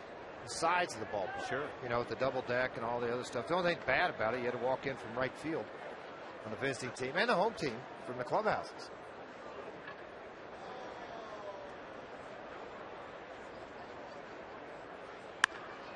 Line to left, and Jose Reyes will have at least 2.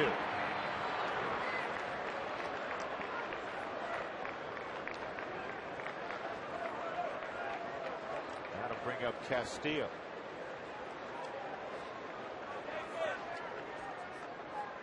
This will be all for De La Rosa if he can get through this inning either way, because he is due to lead off next inning. Let's check today's Quest high-speed pitch. Pelfrey's hit 95, De La Rosa 96. Brought to you by Quest, the high-speed internet provider of the Colorado Rockies. Castillo is 1 for 2, a single and a double. He scored 2 runs. Rockies have been out-hit 8-3.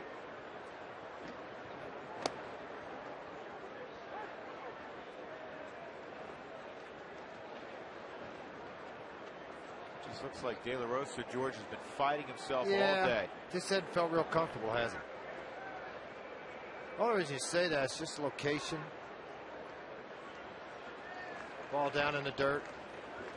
Not a lot of swing and misses. I will say this, the Met ball clubs have been patient and laid off that changeup down a lot, too. Well, virtually all of the 9 strikeouts against the Padres came on the changeup.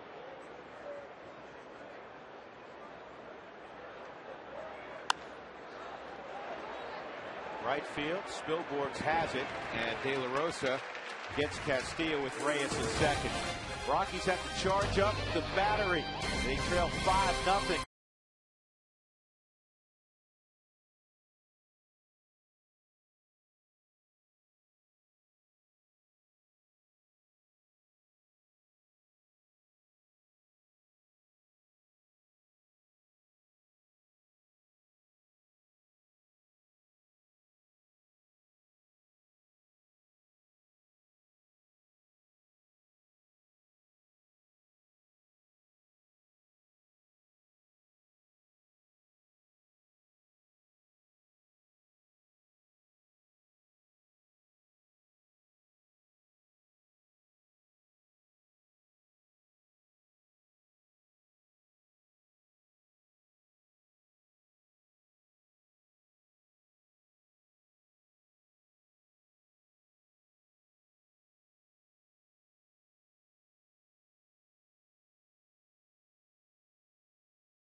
there was an exhibition game scheduled between the Brooklyn Dodgers and the Montreal Royals.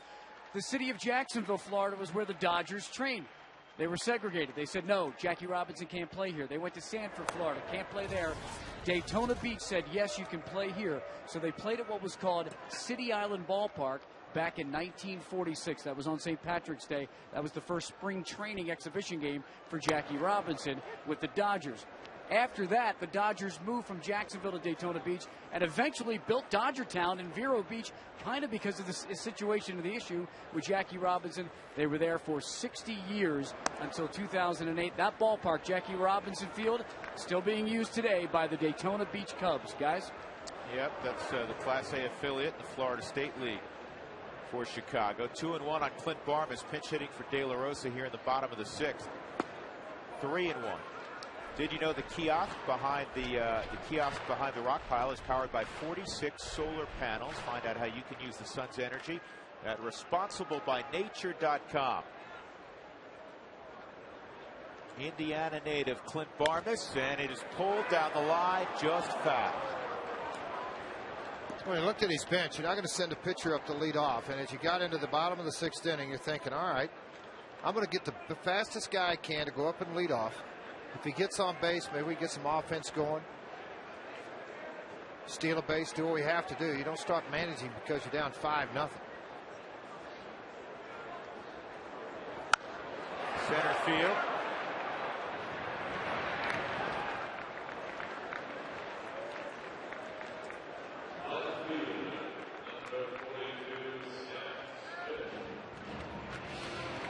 That'll bring up Seth Smith.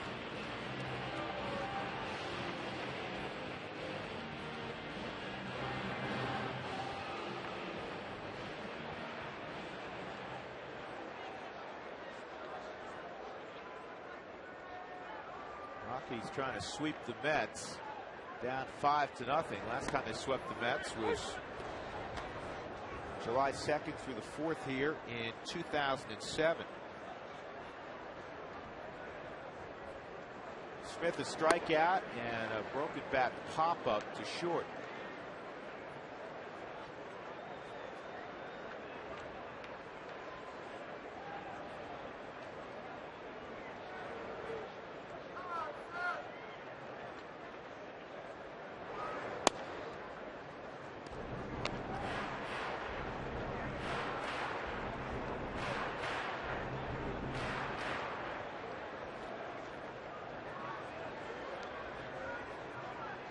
Talking about rookies of the year earlier.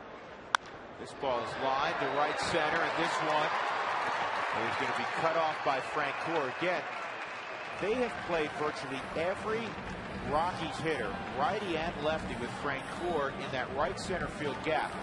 We talked about the 2 balls earlier that would have been tweeners. That one not only was a tweener, but you think that's a double off the bat. Just 4th hit the Rockies have gotten into the ball game. Once again, though, it's a pitcher pitching to the defense in the way it's set for you. There's a lot of guys that go out there that and we saw that with Maine and Neese. Neither guy could pitch to the defense, and it cost him.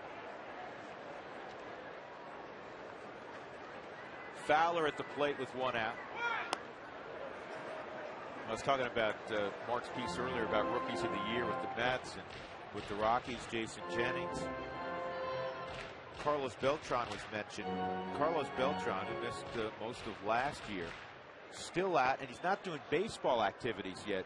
George, you put that in quotations. I mean, can't jog. He had the surgery in what, January? Well, February? I mean, it was right before spring training. And he had it out here in Vail, and it was bone on bone in that knee. And so, Mets fans are hopeful he's back some point. Originally it was early in the season. Now it looks like it's got to be at least June.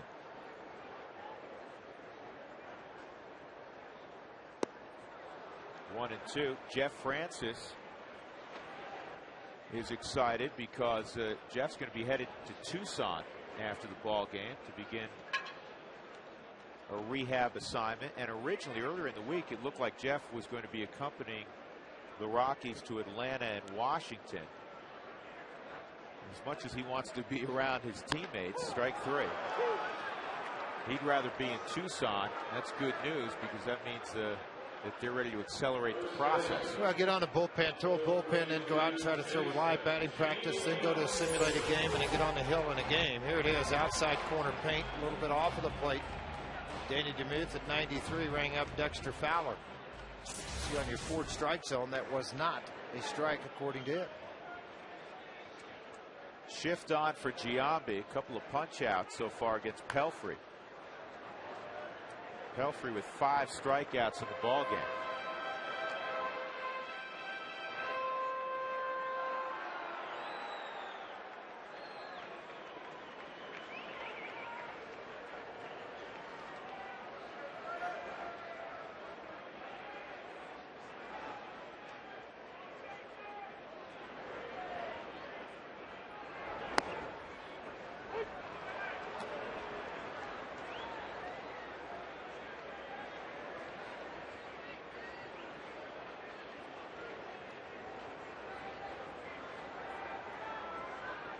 Two on Giambi. He's had that count all 3 times at the plate.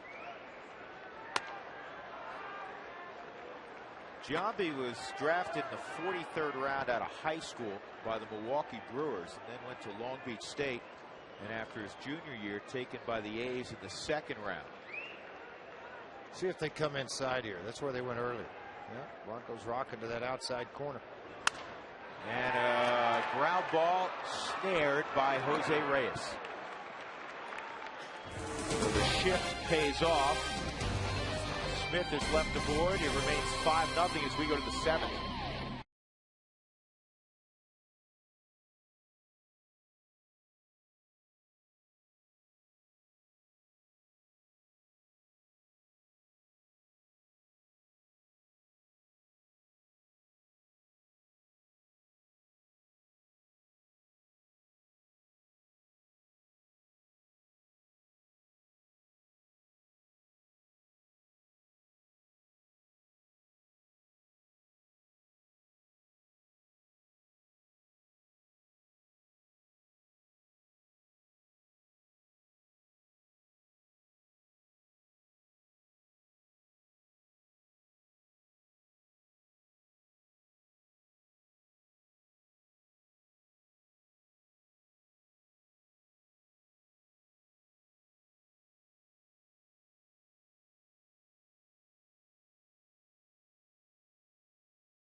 Is brought to you by Comcast Digital Home Phone Service. Warm up to unlimited local and long distance. Call 1-800-COMCAST.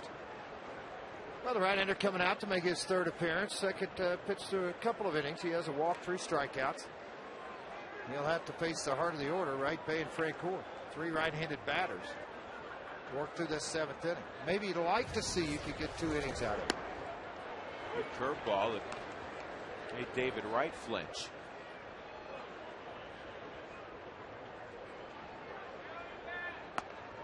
And another one just missed, 1-1. Rockies hope to have Joe Beimel in the fold in the near future. It's on the corner.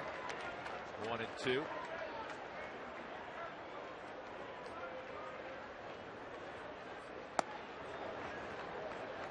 Jim Tracy has spoken very highly of Esmil Rogers, and to end any speculation, at least right now, about Rogers working long term in the bullpen, he said this organization right now views him very much as a starting pitcher.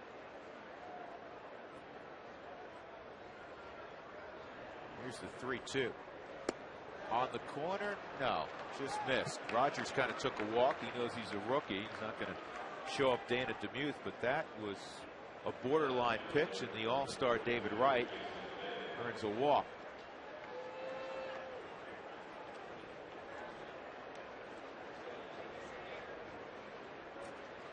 Dealing with the heart of this order now. You got a little bit of speed at first.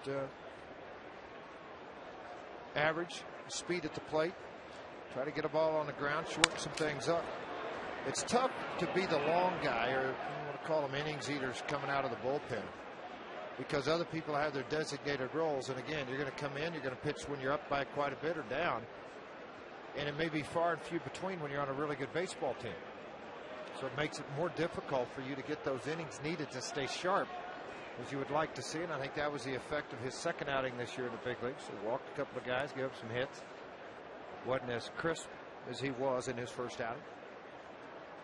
You know, the last time that Pelfrey hooked up with De La Rosa on September 1st here, it was Pelfrey who couldn't throw strikes. Tonight, this afternoon, I'm so accustomed in baseball to saying tonight, forgive me, this afternoon, it was the exact opposite. Well, I thought that Pelfrey, all he's done is pound the strike zone. He's primarily with a couple of them, and it's been hard sink or split. And then all of a sudden, De La Rosa's had a tough time today trying to find a strike zone consistently. Some defensive lapses didn't help things in. I don't mean this as faint praise, but one thing that De La Rosa did do is he at least gave the Rockies 6 innings, because there were a couple of times it looked like Jim Tracy may have to go and get him relatively early. Jason Bay is gone. Rogers strikes him out. Well, when he first came out, it was all fastball slider. He started to work on a curveball a little bit more just to add something to it, a different look for the hitter. Still in the developmental stage of a good changeup. I don't know if a 95-mile-an-hour fastball needs to be speeded up any, George, but if you throw that curveball in the 70s and then have that mid-90s fastball, look out. Well, that's the biggest difference about it. And here's the strikeout. We'll take a look at this on the Hyundai cam of where this pitch is. The rotation coming right out of the hand. Perfect angles. And hard, tight bite rotation. See, that ball appears to be fastball, and then it does the disappearing act. Goes right under the bat of Jason Bay for a strikeout. High fly ball to right field. Frank Core is the second out. And that'll bring up Fernando Tatis. A reminder, if you have windshield issues, call Safelite Elite Auto Glass 303-287-5000 or go to safelight.com. Now's a good time. All the chips from the winter, they need repairing. Safelite Auto Glass.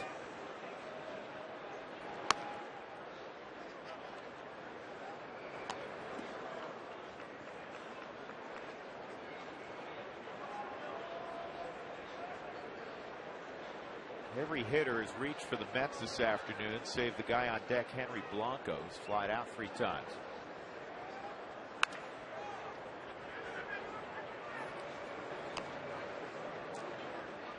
Well, the beautiful thing about this Rockies offense, you have 9 outs to work with, and this is not an insurmountable lead the way they have the ability to swing the bats.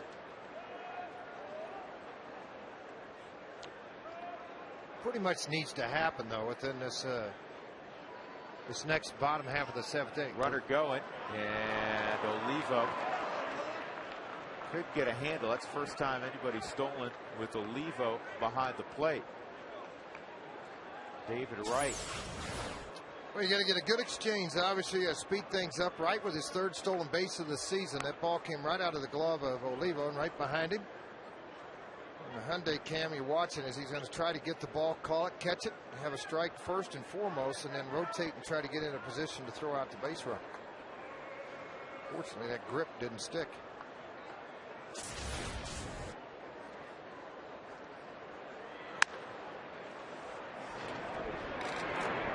Good throw by Ian Stewart. Good inning from Esmo Rogers. Stretch time at Coors Field. Rockies trailing 5-0.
Back in the first inning, Jason Bay, ground ball base hit up the middle to score a run.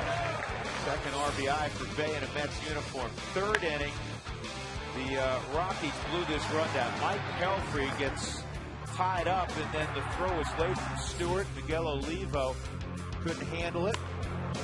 And then Angel Pagan, a chance for the Rockies to turn two. Pagan beat the throw, another run scores. This one was really damaging. Mike Pelfrey bounces one through the right side.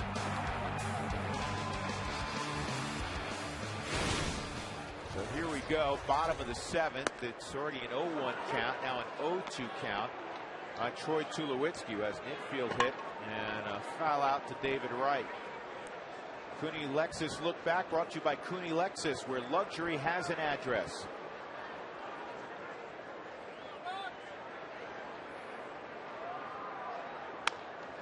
Chopped over the mound, and Castillo is not going to be able to throw out Tulowitzki.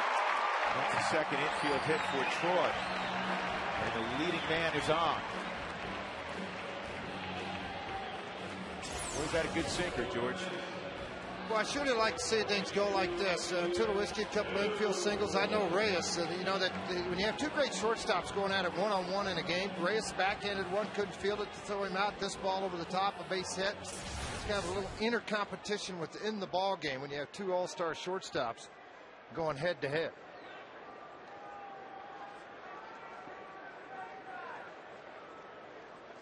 Saw Reyes, that shot of Reyes, and he was disgusted. This ball's pulled by Stewart, foul. And I think the reason being is, in that situation, you'd rather have the guy with momentum toward first fielding the baseball, and like Castillo just verbally called them off. It's a much easier throw for the shortstop. If he can get to the baseball, it sure is.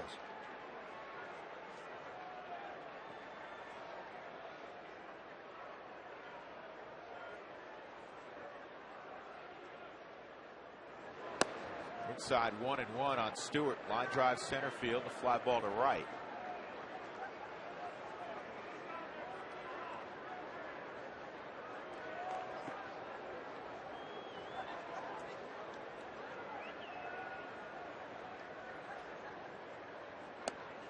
Two and one.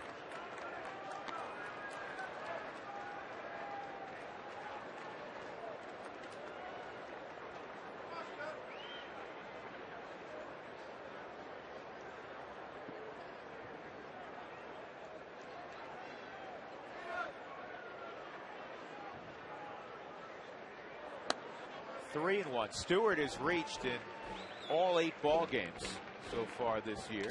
Yet to reach today.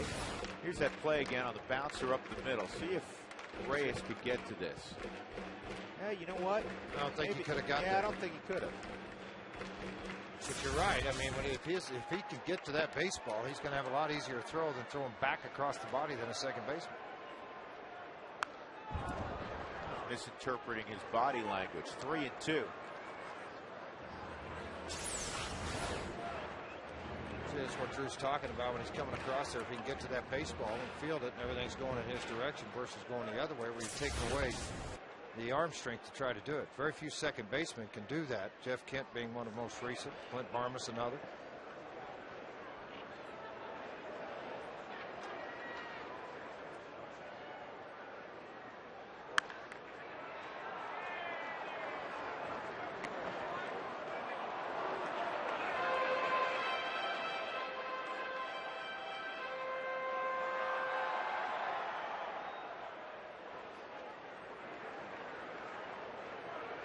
Stewart in his high school lineup in Orange County hit 3rd. Cole Garner hit cleanup, and Ian Kennedy, the right-hander now with Arizona, hit 5th.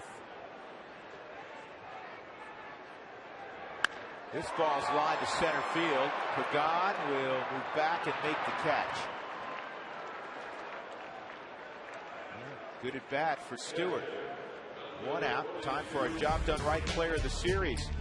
We have 2 players in the series. Miguel Olivo and Chris Iannetta, the catching tandem, 3 for 6 for Olivo, 3 for 5 for Iannetta, including that huge home run that sent the Rockies to bed happy last night. Our player, or in this case players of the series, presented by the Colorado Association of Mechanical and Plumbing Contractors. To have your next building or service project done right the first time, visit jobdoneright.org.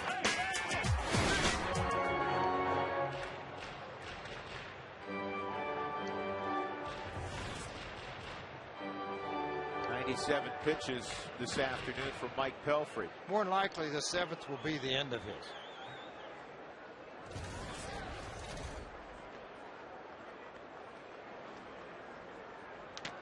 Couple number 42s warming up in the Mets bullpen.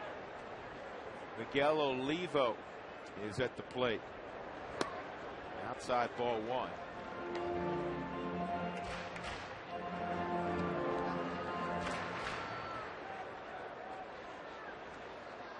Takahashi and Nieve are the 2 pitchers. That's a good slider.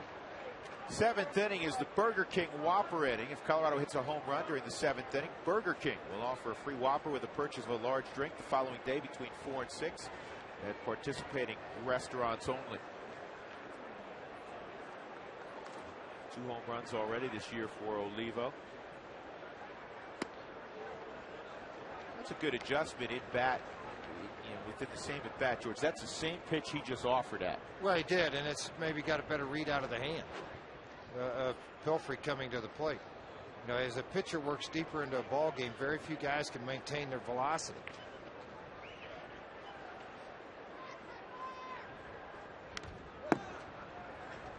Pretty hard sinker there at 91. Pelfrey's been up to 94 in this game. I shared with Don Baylor something that's really pretty remarkable. That Miguel Olivo is sitting on 98 home runs in his career and 99 walks.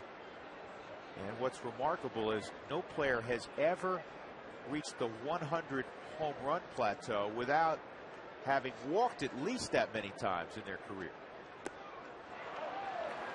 And Miguel Olivo is gone. That's 2 outs. Tulowitzki at first. The Rockies have touched second base in this game only twice. Warner reached second in the 3rd inning. And Miguel Olivo in the 5th inning. Igrahashi is the guy on the right. It's like Valdez or on your left. They changed it up a little bit. Valdez on the right.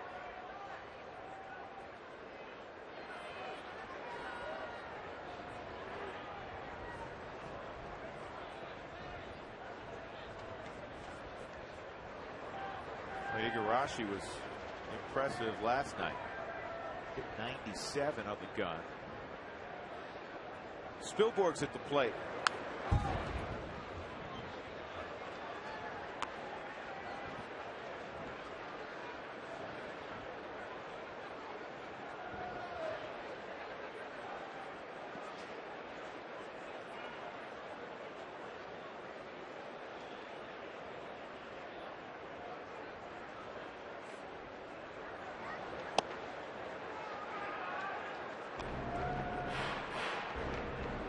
Pelfrey 104 pitches in at this stage of the season.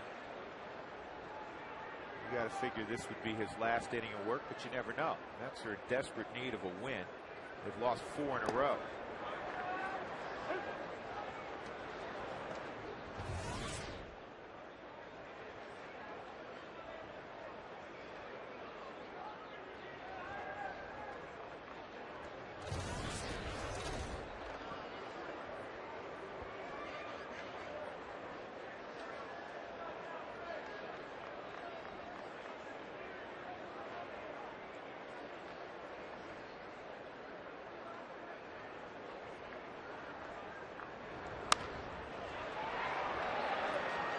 Frank Core got a late jump, but he'll get there.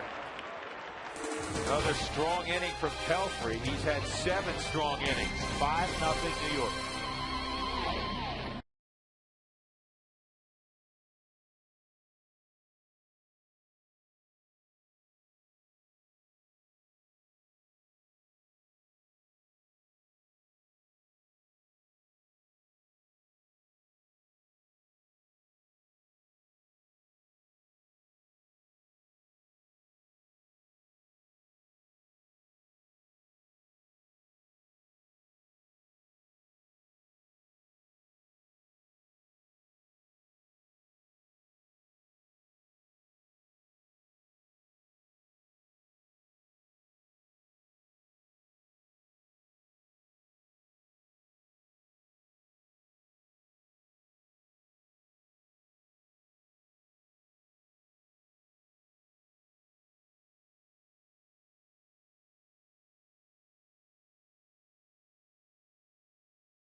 Blanco against Esmil Rogers, second inning of work for Esmil, and a curveball in there for a strike on Blanco, who's 0 for 3. Only Met to have not reached first base in this game. 1-1.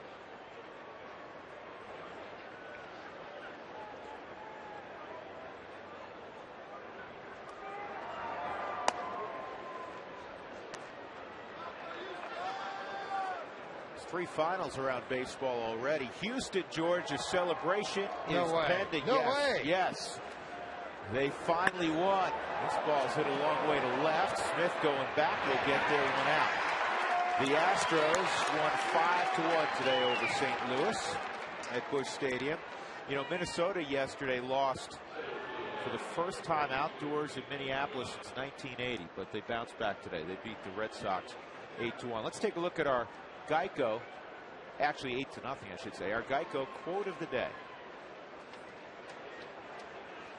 Jackie Robinson, how you played in yesterday's game is all that counts. Well, true that is. A lot of short memories. Had a bad day the day before, you stink. You had a good one, you're great. Angel Pagan is 0 for 3. They had an RBI ground out in the fourth.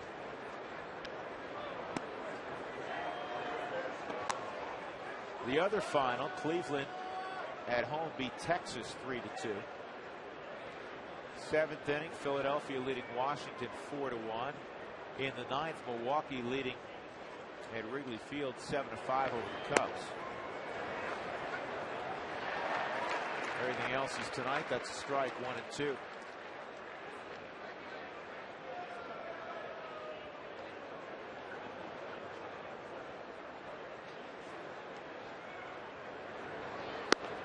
And the strikeout of Pagan. 5 straight retired by Esmil Rogers. Frank Catalanato is going to pinch hit, so the day is done for Mike Pelfrey. 7 innings of shutout baseball.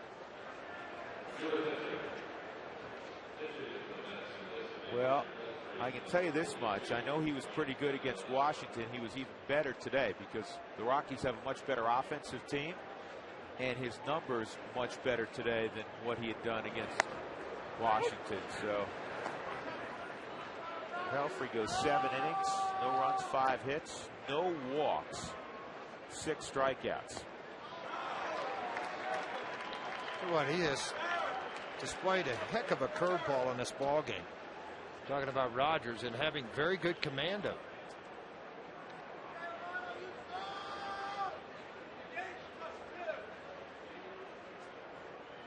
He went back to it there. 1 and 2. Pelfrey. The other thing I like about how Esmil has worked, George, is he gets right back on the rubber. It helps everybody out, the defense plus yourself, and it only goes up against the pitcher pretty strongly. Good work for 2 innings from Rogers.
SN is brought to you by the Courtyard by Marriott on the 16th Street Mall. Call 303-571-1114 and ask about our hometown sports package.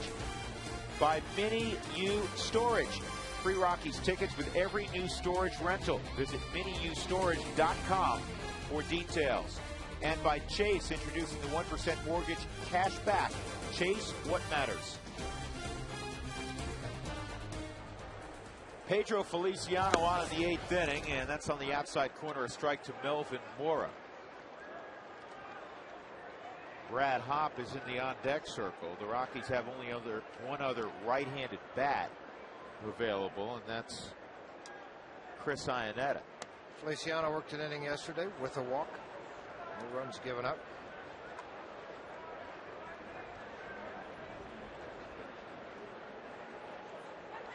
$26,195 for a Thursday afternoon business person special. Good crowd. 1-2. Or an infield hit and a broken back ground ball to third.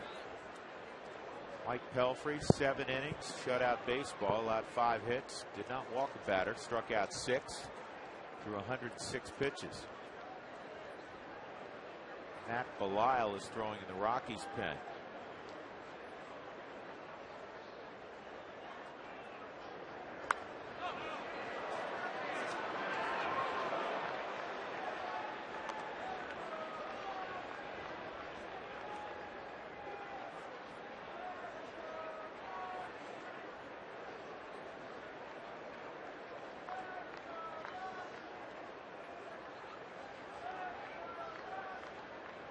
Melvin Mora, 5 RBIs shy of 700 in his career.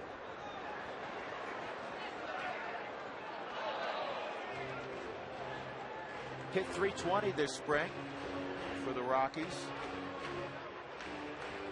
There is Belisle, as we talked about.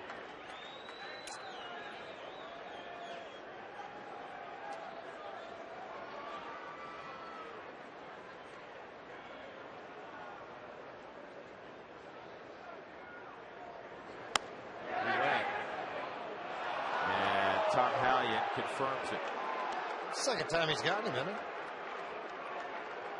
Yep, just first time. Had a few ring-ups in this ball game. Did he go after the pitch? And it just had a little of a swag of a follow-through. Got him. So Brad Hopp, second day in a row that Brad will pinch hit against Feliciano. Take a look at the Amica hit zone on Brad Hopp.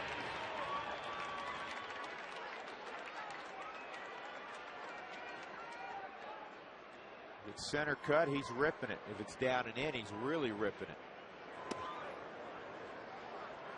For each Colorado hit from now through the end of the year, Amica Insurance will donate $10 to the Boys and Girls Club of Denver. Thank you very, very much, Amica.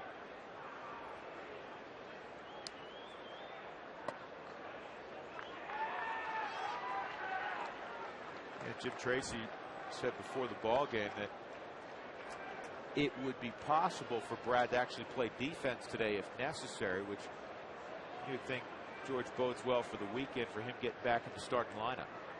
Derek Lowe is the pitcher they'll oppose tomorrow. Anytime you have a quad, obviously, if you do hurt that severely enough, you're going to be out 6 to 8 weeks. So it's a very difficult injury to come back from. A lot like the hamstring. Hops, very, you know what? He was smart. He came out and he just told him immediately, "This is what I'm feeling." Boom, you're done. Go get some ice, get healed up, and let's get you going here. Ball 4. So Feliciano nowhere close. Hop to first with 1 out. That'll bring up Seth Smith. Wednesday, May 12th. It's at that ball game. It's pretty neat. They're going to have the 9 News Weather and Science Day. Learn all about the weather and science from 9 News personalities: Kathy Saban, Steve Spangler. For more information and tickets, please call 303-ROCKIES before the April 29th. I think that's kind of neat. The weather today, 63 degrees, Drew. Northeast to 11 miles per hour, partly cloudy. Where's it partly cloudy, I'd like to know? Somewhere. Not overhead. Nothing but sunshine overhead all day.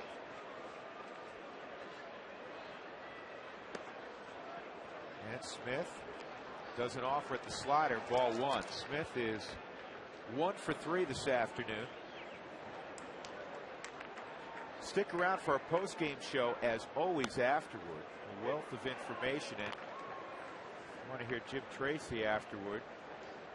He'll let you know the situation, the up-to-date situation on Carlos Gonzalez.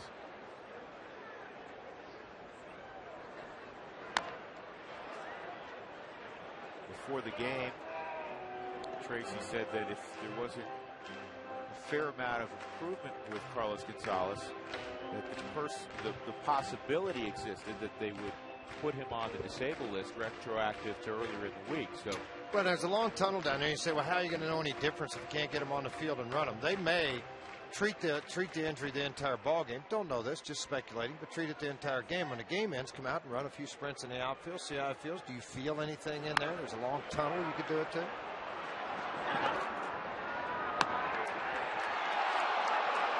Pretty good turn, 3-6-3, and that's all for the Rockies in the 8th inning. 5-0 Mets.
And the big Texan ready to go, face the top of the order of the Mets. Jose Reyes is 2 for 4.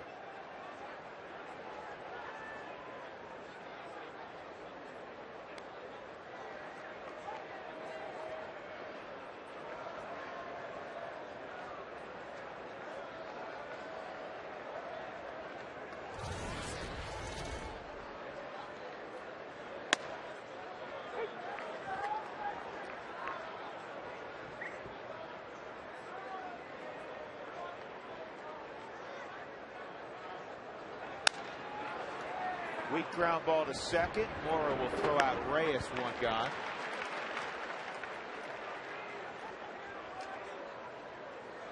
Rockies in the 9th inning will have Fowler, Giambi, and Tulowitzki, and they'll need plenty more. And peek around the corner, see if K-Rod's up in the Mets bullpen. You'd imagine he is. Well, it has to be, almost has to be. And the reason I say that is because the way they're playing, with a 5-0 lead, you run somebody else out there and lose this ball game, you will get fired. Castillo's 2 for 4, also a single and a double like Reyes. He's a former Angel All-Star. Ground ball towards short, and Tulowitzki got it out of his glove in time to throw out Castillo.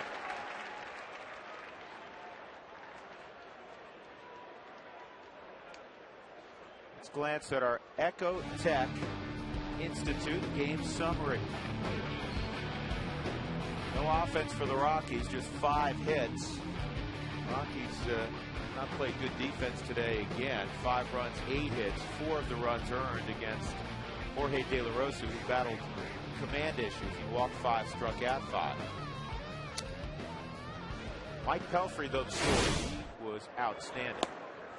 David Wright, big swing and a miss. Wright's walked 3 times today. He's 0 for 1. Wright has walked 13 times already this year. That lends itself to having a high on-base percentage. George, you ever notice that? Yes. Doesn't it, though?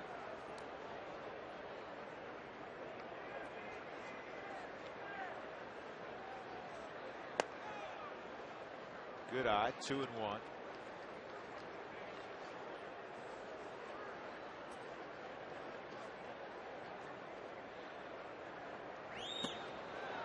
Two and two. Wright actually entered the game second to Adam Dunn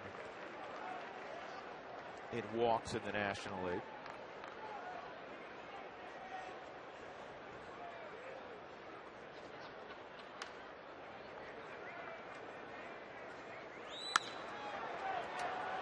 Fly ball to right field. This is pretty well hit. But it's going to die in the glove of Spilborghs in the middle of the track. 1, 2, 3, ninth inning for Belisle. Rockies will try to rally down 5-zip.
The Rockies trailing 5-0. Frankie Rodriguez, in his second year with the Mets, is on the hill. K-Rod, as he's known. Hard slider. George, as you like to say, with tilt. It has a whole bunch of tilt to it. The fastball, too, could run up to 95. He'll pitch at about 90, 91 with some movement on it. Excitable guy on the mound. He'll yell at hitters. He'll do a lot of different things. But one thing he does do, he's very successful. Fourth game for him to appear in. 3 innings, 3 punch-outs on the season. Dexter Fowler will lead things off. Dexter's 0 for 3.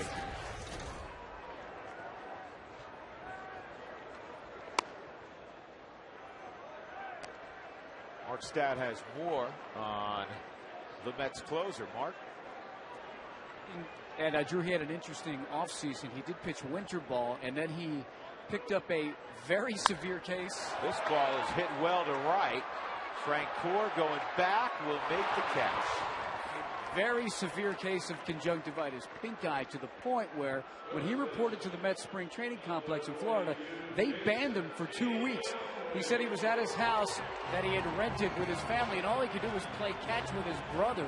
He's got twins. They had it. Everybody in the family had it. And the Mets just said, look, we know you're going to be able to catch up. Stay away from the complex.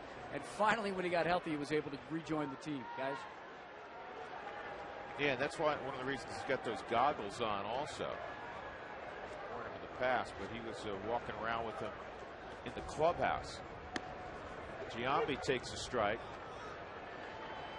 Jason 0 for 3, couple of strikeouts and the ground ball to the right side, handled by Reyes, who was on that right side with the shift.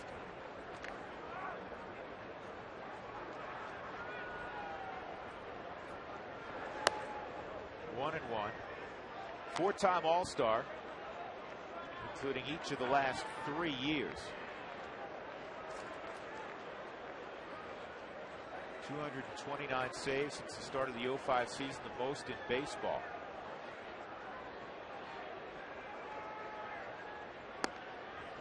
Two and one. The league in his career has hit just 191 against Rodriguez.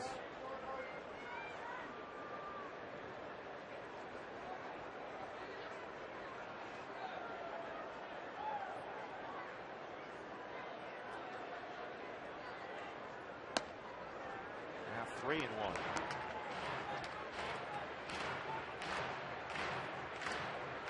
He saved 35 last year, has the all-time single season record. 62 saves in 2008 for the Angels. Broke Bobby Thigpen's record by 5 saves. Ball 4. When you're on that type of team that wins over 100 games, I mean, you know, you come after it and realize you're going to get those opportunities to save a lot of baseball games. He was frustrated at a bat against Giambi because he missed it or did not get a called strike on a 1-1 count. And after that, he was pretty frustrated, just threw the baseball. It's like he gave in on the at-bat and didn't want to face Giambi when he's behind in the count because he missed badly with his other pitches.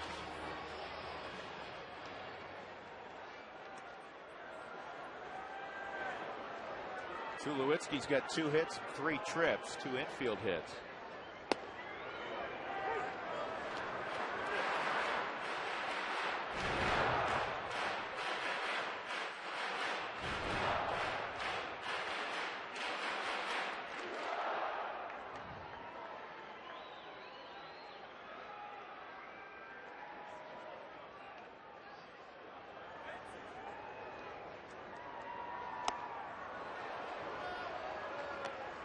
Two-strike count on Troy.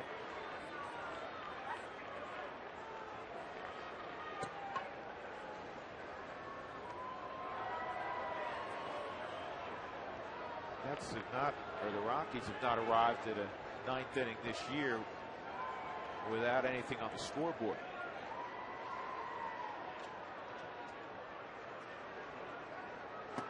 Strike 3.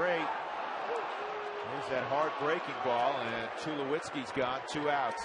Not anywhere close at all where Blanco wanted this pitch. You look where Henry is. He's going to have to reach all the way back over and catch this ball. There's a backup slider that ends up being strike 3. Fans, if you'd like to receive notification when Colorado scores 7 or more runs for the Feed Your Fever Taco Bell offer, text the keyword taco to 95323. Stewart has hit the ball hard this afternoon. Nothing to show for it in the scorebook. Line drive to center field, fly ball to right, and a line drive to deep center.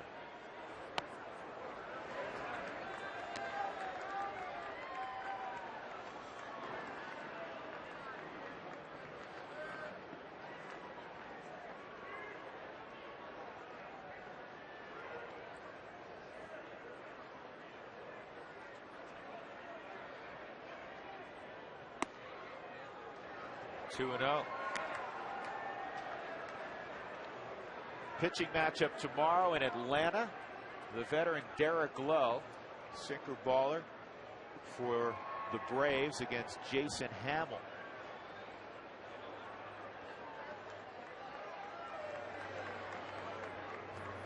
Three and 0. Here's the series pitching matchups with the Braves. Jimenez will go Saturday against Kapkami, and then Sunday it'll be Jair Jurgens, who's really struggled in his first 2 starts. He has an ERA over 8 against Greg Smith. Rockies will not see Tommy Hanson. And he's probably been the most consistent of everybody down there so far on the season. A young man that came out of California last year. I mean, this kid just Arizona Fall League of the Pitcher of the Year. Not last fall, the fall previous, and he carried it over into the regular season where he's very dominant.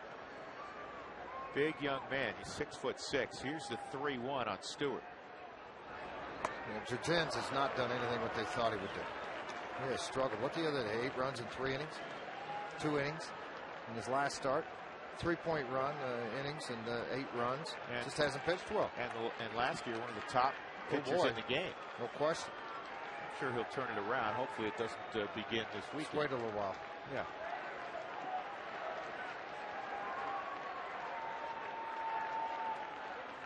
Three and 2 with 2 outs. Giambi will be off with the pitch. Strike 3, and that's the ball game. So the Mets end their 4-game losing streak. The Rockies' 3-game winning streak is gone. The Rockies failed to sweep New York, but overall a solid homestand. Their first time at Coors Field in 2010. They'll depart for Atlanta, having won 4 of 6. But it was Mike Pelfrey's day as the Mets win 5-0. Today's delivery of the game brought to you by Jimmy John's. The Mets got on the board in the first inning. Jason Bay, their high-priced free agent signee, with a base hit up the middle to make it 1-0. That's our Jimmy John's delivery of the game. The Mets haven't been able to do this in a while. They improved to 3-6. The Rockies are 5-4. Pelfrey the win. He's 2-0. De La Rosa takes the loss. He drops to 1-1. The player of the game is brought to you by Granger, for the ones who get it done. Mike Pelfrey, in one of really his best outings of his career, 7 innings of shutout baseball at Coors Field, allowed just 5 hits. 3 of them didn't leave the infield. Struck out 6, and the key for any pitcher, particularly for Pelfrey, he did not walk a batter. Our Granger, player of the game. So once again, the final score: the Mets on a Thursday afternoon at Coors Field beat the Rockies 5-0. First shutout of the year.